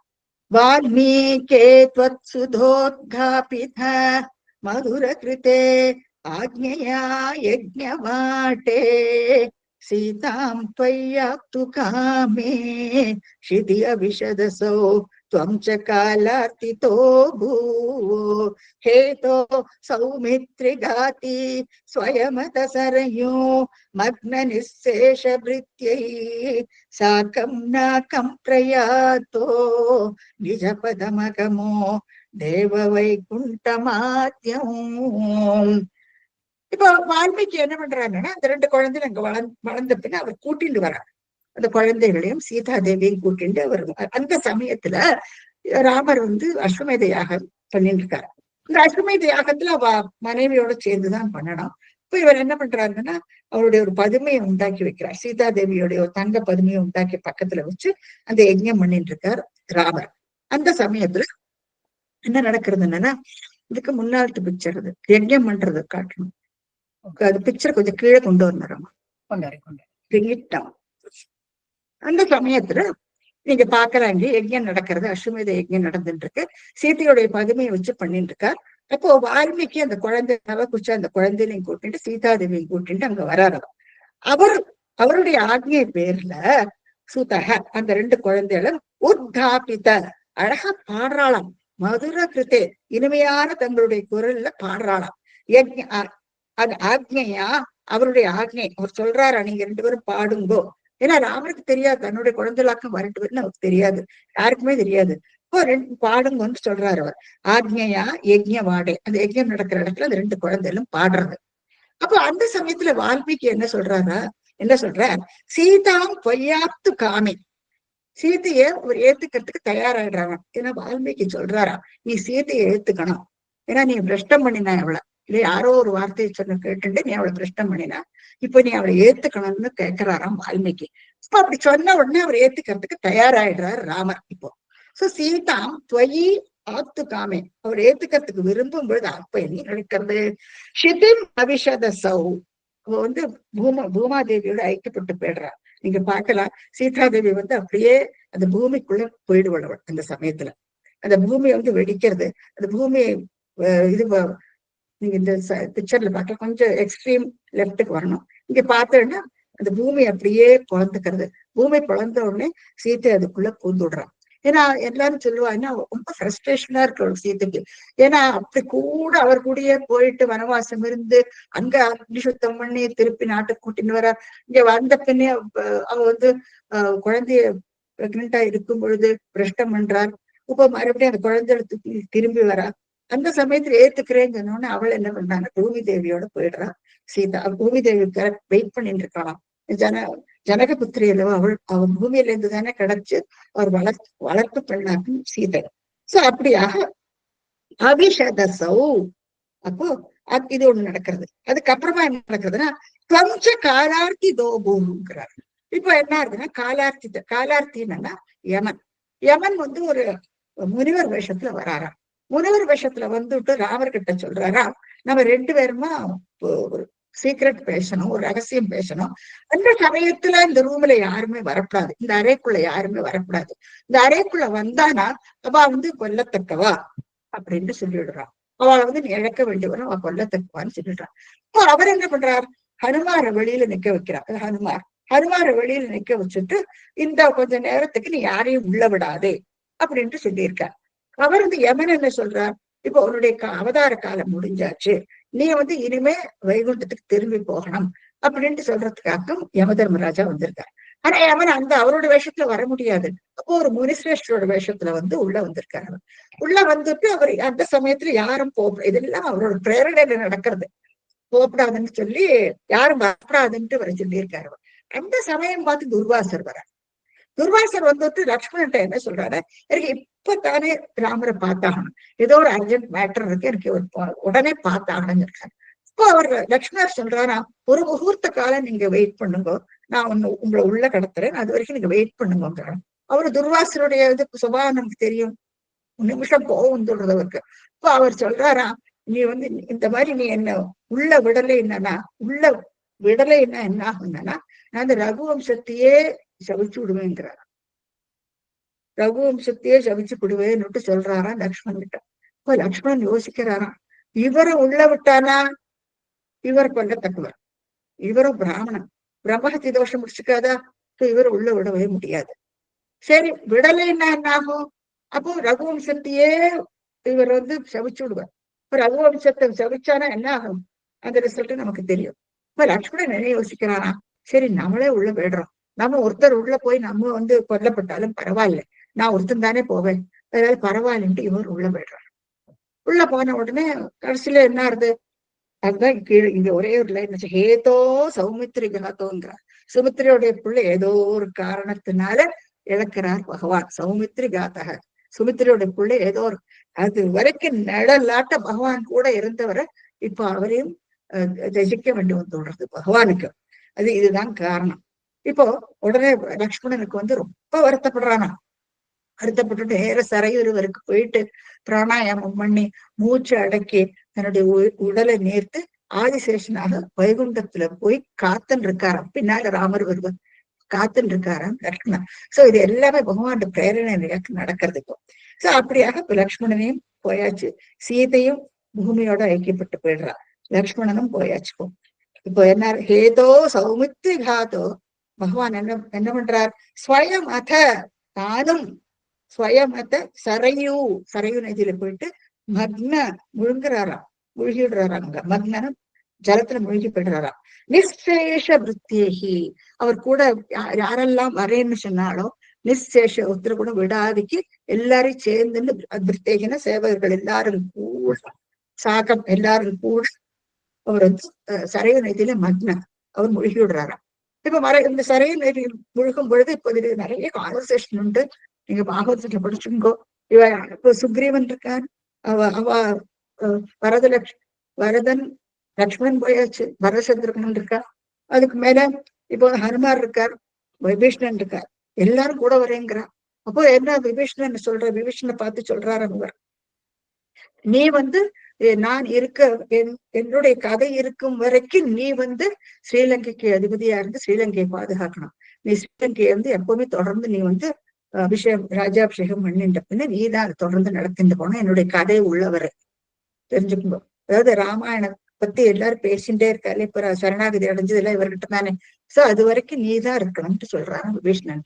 அதே மாதிரி ஹனுமார்ட்டையும் சொல்றாரு, என் கதை உள்ளவரை நீ வந்து என்னை பத்தி சொல்லிட்டு நீ வந்து இங்க சௌக்கியமா இருக்கணும்ட்டு ஹனுமான் அவர் 2 பேரும் தடுத்து நிறுத்தி விடுறான். ஹனுமாரையும் விபீஷ்ணையும் தடுத்து நிறுத்திட்டு பாக்கி நிச்சேஷ விருத்தியகி சாக்கம் கூட நாகம் பிரயாத்தக, நாகம்னா சொர்க்கலோகம், சொர்க்கலோகத்துக்கு போறாராம். இவர் சொர்க்கலோகத்துக்கு போகக்கூடாது, இவர் வைகுண்டத்துக்காக போனார். இப்ப என்னத்துக்கு இந்த நாகம்னு சொன்னார், கொஞ்சம் யோசிச்சு பார்க்கணும் நம்ம. இப்ப நாகம்னு சொல்றது என்னத்துக்குன்னா, இப்ப நிச்சேஷ விருத்தியகி எல்லாரையும் கூட்டிட்டு போறார். அப்போ அவளுக்கெல்லாம் அவளுடைய தகுதிக்கு ஏற்ப சொர்க்கலோகத்துல பதவிகள் உண்டு, வைகுண்டத்திலேயும் பதவிகள் உண்டு. இது நாராயணன் முதல்ல தசகத்திலே பார்த்திருக்கோம். சொர்க்கத்துல அவளுக்கு அந்த டிஃப்ரெண்ட் போஸ்ட் உண்டு இல்லையா, அதெல்லாம் அவ தகுதிக்கு ஏற்ப கிடைக்குமா.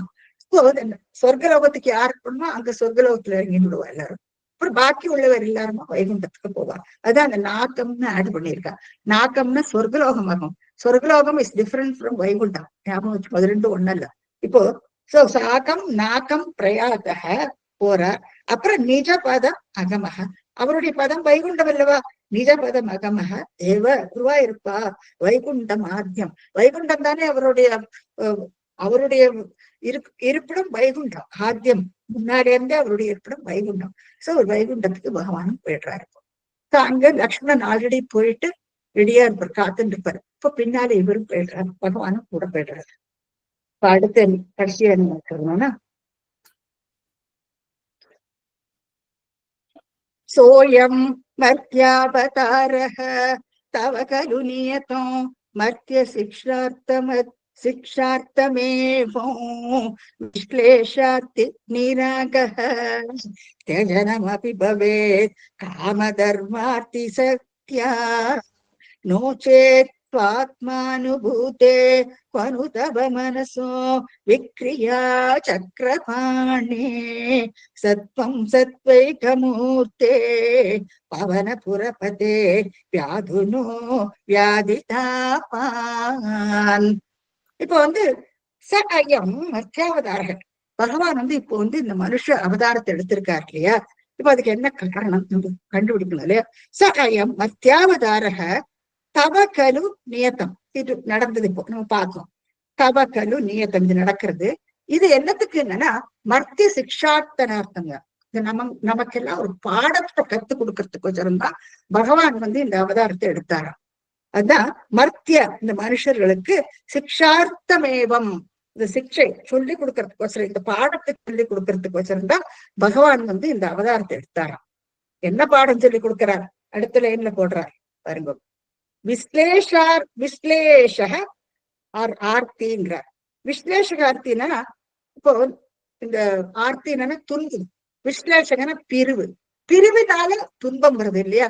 யாரு நம்ம ரொம்ப சிநேகிக்கிறோமோ அவ நம்மளை விட்டு பிரிஞ்சு போனா எப்பவுமே நமக்கு துக்கம் வருது. அதான் விஸ்லேஷார்த்தி, அது ஒரு ரீசன். அடுத்து நிராகங்கிற. நிராகனா குத்தம் குறையே இல்லை. குத்தம் குறையே இல்லாதவாளையெல்லாம் தெஜிக்க வேண்டி வருது பகவானுக்கு. இப்போ சீதைய என்னத்துக்கு அவர் அனுப்புறாருங்க காட்டுக்கு இல்லையா? அவர் பிள்ளையாண்டு இருக்கும் பொழுது அவர் பிரஷ்டம் பண்றாரு இல்லையா? அது தப்பு இல்லையா? அவர் பண்ணிடுறது எவ்வளவு பெரிய தப்பு. அவன் என்னத்துக்கு குத்தம் பண்ண? அவன் ஒரு தப்பும் பண்ணலையே. அதே மாதிரி லக்ஷ்மணன் அவன் என்ன தப்பு பண்றான்? ஒரு தப்பும் பண்ணலையே. ஆனா லக்ஷ்மணுக்கு என்னத்துக்கு அவர் லக்ஷ்மணனே என்னத்துக்கு இழக்கிறார் அவர்? அதான் தேஜனம். அதுதான் இங்க சொல்றாரு. நிராக குத்தம் குறையே இல்லாதவாழ தேஜனம் அவர் தெஜிக்க வேண்டி வருது. இது ரெண்டு என்னத்தினால நடக்கிறது? என்னத்தினால நடக்கிறதுனா காம தர்மார்த்தி அசக்தியான்றார்.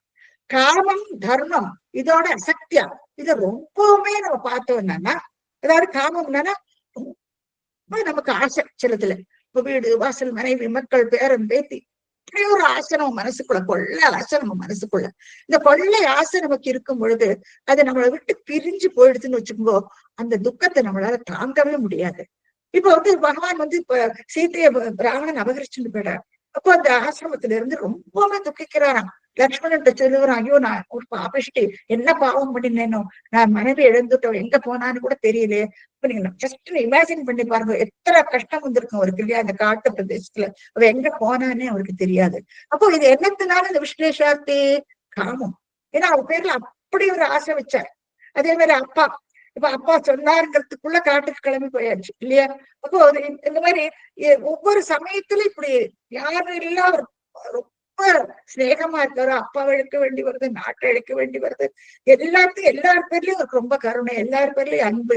பௌராணம் அவளையும் நிறுத்தி அவள் பாராட்டான்னு சொல்லி விடுறார். இதோட ஒவ்வொரு கட்டத்திலையும் நீங்க பாருங்க, ரொம்பவுமே துன்பத்தில். இந்த ராமாயணம் படிக்கும் போது நமக்கு மனசுக்கு இப்போ இந்த மாதிரி ஒரு மனசு பாதிக்கும் நம்மள.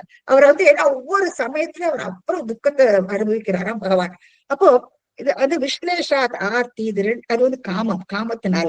நிராக தியஜனம், குத்தம் குறையே இல்லாம தேஜனம் பண்றது என்னத்தினால? தர்மம் தர்மம் தர்மம் தர்மம். எவனோ ஒருத்தன் சொன்னாங்கிறதுக்கோசரம் அவளை சீதையை எனக்கு பிரஷ்டம் பண்ணணும் இல்லையா? நாடு விட்டே துரத்தி விடுறார். அதே மாதிரி லக்ஷ்மணனே இழக்கிறார் அவர். அப்போ எதனா தர்மம் தர்மங்கிற எப்பப்பாரு தர்மம். தனக்குன்னுட்டு ஒரு நியாயம் வச்சுக்கலாமே, வச்சுக்கிறது இல்லை. ஏன்னா சீதாபதியோட எல்லாம் இவ நாட்டுக்குத்தான் பிரஜாபதிங்கிறார் அவர். பிரஜைக்குத்தான் நான் அதிபதிங்கிறார் அவர். அப்போ பிரஜைகள் எந்த சொல்றாளோ அவ சொல்றதை நான் கேட்கத்தான் செய்யும். சோ அவளுடைய வார்த்தைக்குத்தான் முக்கியத்துவம் கொடுக்கிறார் பகவான் இல்லையா? தன்னுடைய தம்பிக்கோ மனைவிக்கோ அவளோட பேச்சுன்னு அவர் எடுத்துக்கிறது இல்லை இல்லையா? அப்ப தர்மத்தை எப்பவுமே அசக்தியா, இந்த காமம் தர்மம் இதையே கெட்டியா பிடிச்சுட்டு இருக்காரு இந்த அவதாரத்துல. இப்போ இப்ப இந்த மாதிரி இருந்தான்னா கண்டிப்பா அந்த செப்பரேட் துக்கத்தை அனுபவிக்கத்தான் வேண்டி வரும். அப்போ இது ஒரு நாடகமாகும். இந்த அவதாரம் எடுத்தது ஒரு நாடகம். அப்போ இங்க அடுத்த லைன்ல என்ன சொல்றார்? நோ சேத்து சுவாத்மானுபாவகங்கிறார் ஸ்ரீமன் பட்டத்திரி. பகவான் ஆத்மாராமர், தன்னுள்ள ரமிக்கிறவர். நிர்குண பிரம்ம. அவருக்குன்னு எந்த குணங்களும், ரஜோகுணம் கிடையாது, தமோ குணம் கிடையாது, எந்த குணமும் கிடையாது. இப்படி என்னத்துக்கு கோபம், தாபம், அன்பு இதெல்லாம் என்னத்துக்கு தேவையே அவருக்கு வரக்கூடாதே இல்லையா? ஏன்னா அவர் நிர்குண பிரம்மம். ஆனா இப்ப அவதார புருஷனா இருக்கும்போது அவர் சகுண பிரம்மமா இருக்கும். இப்ப நிர்குணம்னா குணத்திலிருந்து அப்பாற்பட்டவர். குணத்திலிருந்து அப்பாற்பட்டவர் அவர் தன்னுக்குள்ளேயே ரமிக்கிறவராகும். இப்ப அவருக்கு என்னத்துக்கு இந்த விக்ரியாங்கிறார் அவர். என்னத்துக்கு இந்த விகாரம்? மனசுக்குள்ள என்னத்துக்கு அவருக்கு இந்த விகாரம் வந்தது? என்னத்துக்கு என்னன்னா, அவர் நமக்கு சொல்லி அவர் நடத்தி காட்டுறார். அவரே வாழ்ந்து காட்டுறார் நமக்கு. இப்படி இருந்தானா இது இப்படிதான் நடக்கும். நீ எல்லாத்து மேலே நீ ஆசை வச்சானா கண்டிப்பா அதனை பிரியும் பொழுது உனக்கு துக்கம் வரத்தான் செய்யும். நீ எப்படி இருக்கணுங்கிறத நீ இப்படி இருக்கணும்னு அவர் சொல்லவே இல்லை. அது மாதிரி நல்லா நம்ம புரிஞ்சுக்கணும். பகவானோட நீ இப்படிதான் இரு, அப்படிதான் அவர் எதுவுமே சொல்லல. வாழ்ந்து காட்டுறார் அவர். நீ இப்படி இருந்தாலும் அட்லீஸ்ட் அந்த அனுபவத்துல அவர் காட்டி கொடுக்குறார். இந்த மாதிரி அப்ப ஒருத்தர் அனுபவிச்சதை பார்த்துட்டு நம்ம தெரிஞ்சுக்கலாம். இல்லைன்னா பாட்டு தெரிஞ்சுக்க வேண்டியதுதான் இல்லையா? இப்ப நம்மளாம் என்னதான் இருந்தாலும் வேதா முருங்க மரத்துல ஏறது இல்லையா? நமக்கு எல்லாத்துக்குமே கொள்ள ஆசை இருக்கு. அது ஆசையிலிருந்து நம்மளால விடுபடவே முடிய மாட்டேங்குது. அப்ப பட்டு தெரிஞ்சுக்கோ. அவ்வளவு நம்ம பட்டுதான் தெரிஞ்சுக்கணும். ஏன்னா இன்னொருத்தரோட அனுபவம் நான் அனுபவிச்சேன் இல்லையா, இந்த மாதிரி உங்களுக்கு இதுதான் நடக்கும் அப்படின்ட்டு சொல்லி காட்டுறேன். அதுக்குத்தான் இந்த அவதாரம் எடுத்தாராம் பகவான்.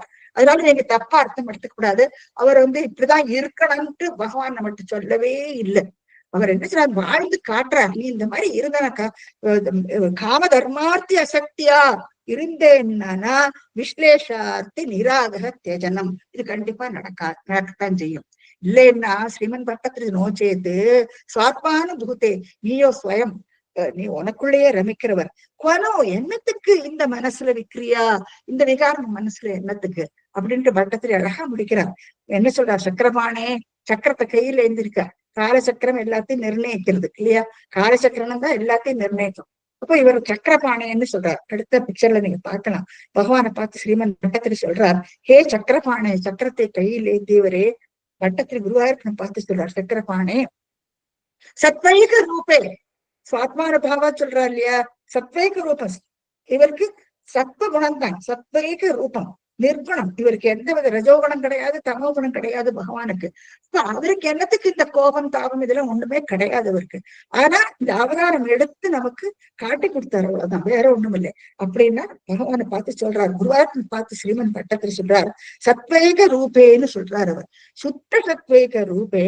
அப்புறம் கடைசியில ஹே பவன புறப்பத்தேங்கிறார். குருவாயூரப்பனை பார்த்துட்டு சொல்றார், குருவாயூரப்பா அந்த பவன புறப்பத்தை நீங்க மேல இந்த படத்துல பார்த்தேன்னா பாருங்க, குருவாயூரப்பனுக்கு அப்பப்போ ராமருடைய அந்த அந்த இது அலங்காரம் பண்ணுவான். இங்க பார்க்கலாம், கோதண்டத்தை பார்க்கலாம் கையில.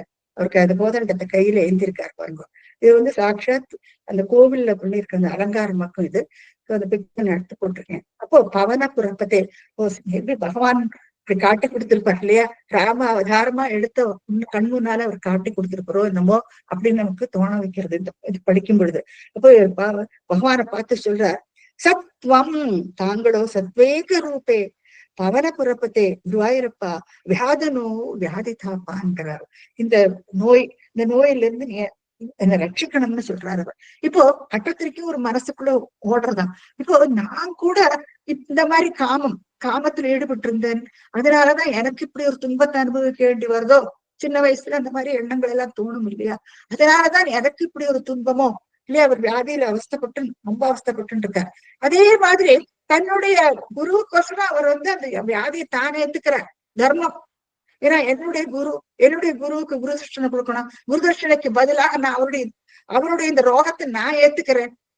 இது எந்த விதத்துல என்னத்துக்கு ஏத்துக்கணும்? அவர் தர்மத்தை கடைபிடிக்கிறேன். ஏன்னா என்னுடைய குருவுக்கோசரம் நான் அப்படி பண்ணினேன், அதனாலதானோ என்னமோ நான் இப்ப இப்படி அனுபவிக்கிறேன். அப்ப வியாதி தாப்பான். நம்ம எப்பவுமே அப்படியே நமக்கு மேலே இதே மாதிரிதான் என்னெல்லாம் நடக்கிறதோ நம்ம பட்டத்திரியுடைய அவர் என்ன நினைச்சிருந்தாரோ அந்த நினைப்புல நம்மளையும் சேர்த்துக்கிங்கோ. உங்களையும் சேர்த்துட்டு பகவானை பார்த்து வேண்டிக்கிற மாதிரி இது. ஏன்னா பட்டத்திரி நம்மளுக்கு வேற இல்ல, நமக்கொசரம் தான் அவரும் வேண்டிக்கிறார். அப்போ வியாதி தாப்பான். தாபம்ங்கிறது போது எல்லாமே அடங்கிறது இங்க. இவ தாபம் சொல்ற ஒன்றிலே இந்த ரோகத்தை மட்டும் நீங்க எடுத்துக்காதீங்க. மனசெலவுலயும் துன்பம் இருக்கு நமக்கு எல்லாம் இல்லையா? இந்த காமத்தினால பிரிஞ்சு இருக்கோமே இல்லையா? அந்த பிரிவு. இப்ப குழந்தைகள் அமெரிக்கால ஆஸ்திரேலியால இருக்கும்போது நம்ம மனசை ரொம்ப மாட்டி எடுக்கிறது, பிரிவு வர்றதுதான் செய்யறது. இப்ப என்ன ஆனாலும் நீ ரொம்ப ஆசை வைக்கிற, அதனாலதான் அந்த பிரிவை தாங்க முடியல. கொஞ்சம் நம்ம சன்னியாசம் வாங்கிக்கணும் இல்லையா? லைஃப்ல இருந்து கொஞ்சம் நம்ம விடுபட்டு வெளியில வரணும். ஆனா அது ஓவர் நைட் நமக்கு வர போறது இல்லை. எல்லாமே அவர் காமிச்சார் இல்லையா? அப்போ அந்த லைஃப் அவர் எப்படி நடத்தினாரோ அதை பார்த்துட்டு நம்ம தெரிஞ்சுக்க வேண்டிய விஷயங்கள் எத்தனையோ இருக்கு. சோ அதனாலதான் இந்த சோயம் மர்த்தியாவதாரக, இந்த மனுஷ அவதாரம் எடுத்துனதுடைய காரணமே இதுதான் ரொம்ப அழகா முடிக்கிறார் ஸ்ரீமன் பட்டத்திரி. சோ இப்படியாக நம்ம டைம் எடுத்துனுட்டேன்னா முடிக்கிறார் அவர். அப்புறம் இந்த சேதுவோடைய அந்த பிரிட்ஜ நாசாவுடைய பிக்சர் இருக்கு, நான் மிஸ் பண்ணிட்டேன்னு சொல்றதுக்கு. அது ரமா எடுத்து போட்டிருந்தா, நீங்க பாக்கலாம். நீங்க இந்த சேத்து மாதாப்பியன்னு வருது இல்லையா? இப்ப நாசாவோட பிக்சரை அது கீழே, அது காலகட்டத்துல அது கீழே போயிடுத்து அந்த அணை இல்லையா? அந்த கல்லால கட்டினது எல்லாம் எத்தனையோ காலங்கள், திரேதாயுகத்துல இருந்து இப்ப நம்ம கலியுகத்துல இருக்கோம். சோ அதெல்லாம் கீழுக்கு போயிடுது. சோ அதனுடைய அந்த இம்ப்ரெஷன்ஸ் எல்லாம் போட்டோ எடுத்து வச்சிருக்கா. சோ அந்த பிக்சரை நீங்க பாத்துக்கும் போது மிஸ் ஆயிடுச்சு, நடுவில் சொல்றதுக்கு விட்டு போயிடுது. நீங்க அதையும் பாத்துக்கலாம். இதுதான் ராமசேது, நீங்க பாக்கலாம். இது நாசாவுடைய பிக்சர் ஆகும். இது அவன் அங்கிருந்து எடுத்த பிக்சர். சோ அந்த பிரிட்ஜ் பாருங்க, இது 100 யோஜனை தூரமாகும். ஒரு யோஜனைக்கு 14 கிலோமீட்டர். 14 கிலோமீட்டர் 1400 கிலோமீட்டர் ஆக்கம் நம்ம இந்தியால இருந்து ஸ்ரீலங்கைக்கு தலைமன்னாருங்கிற இடம் வரைக்கும் நீங்க மெஷர் பண்ணும் பொழுது 1400 கிலோமீட்டர்ஸ் டிஸ்டன்ஸ் ஆகும் இது. சோ அது அந்த காலத்துல இந்த கல்லுல போட்டு பண்ணியிருக்கா. வித்து 1 யோஜனை, 14 கிலோமீட்டர் வித்து, 100 யோஜனை லெங்த், 1400 கிலோமீட்டர் லெங்த், மைல் கணக்குல 100 மைல். அதே மாதிரி 10 மைல் வித்து, 10 மைலுக்கு வித்து 100, அதே மாதிரி 100 யோஜனை தூரம் இல்லையா? 1000 மைல்ஸ் ஒரு டிஸ்டன்ஸ். சோ அப்படி கால்குலேட் பண்ணிக்கலாம் நீங்க. இல்லாட்டி கிலோமீட்டர்ஸ்ல கன்வெர்ட் பண்ணிக்கலாம். 1400 கிலோமீட்டர்ஸ் அதோட லெங்த்.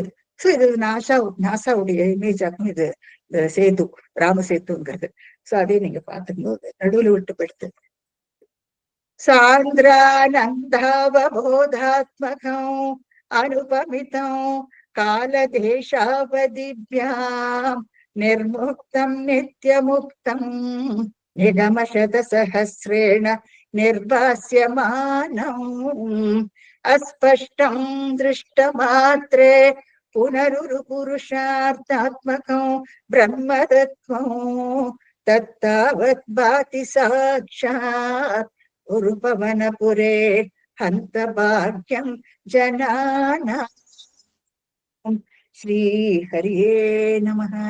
சர்வத்திர கோவிந்த நாம சங்கீர்த்தனம். கோவிந்த கோவிந்த.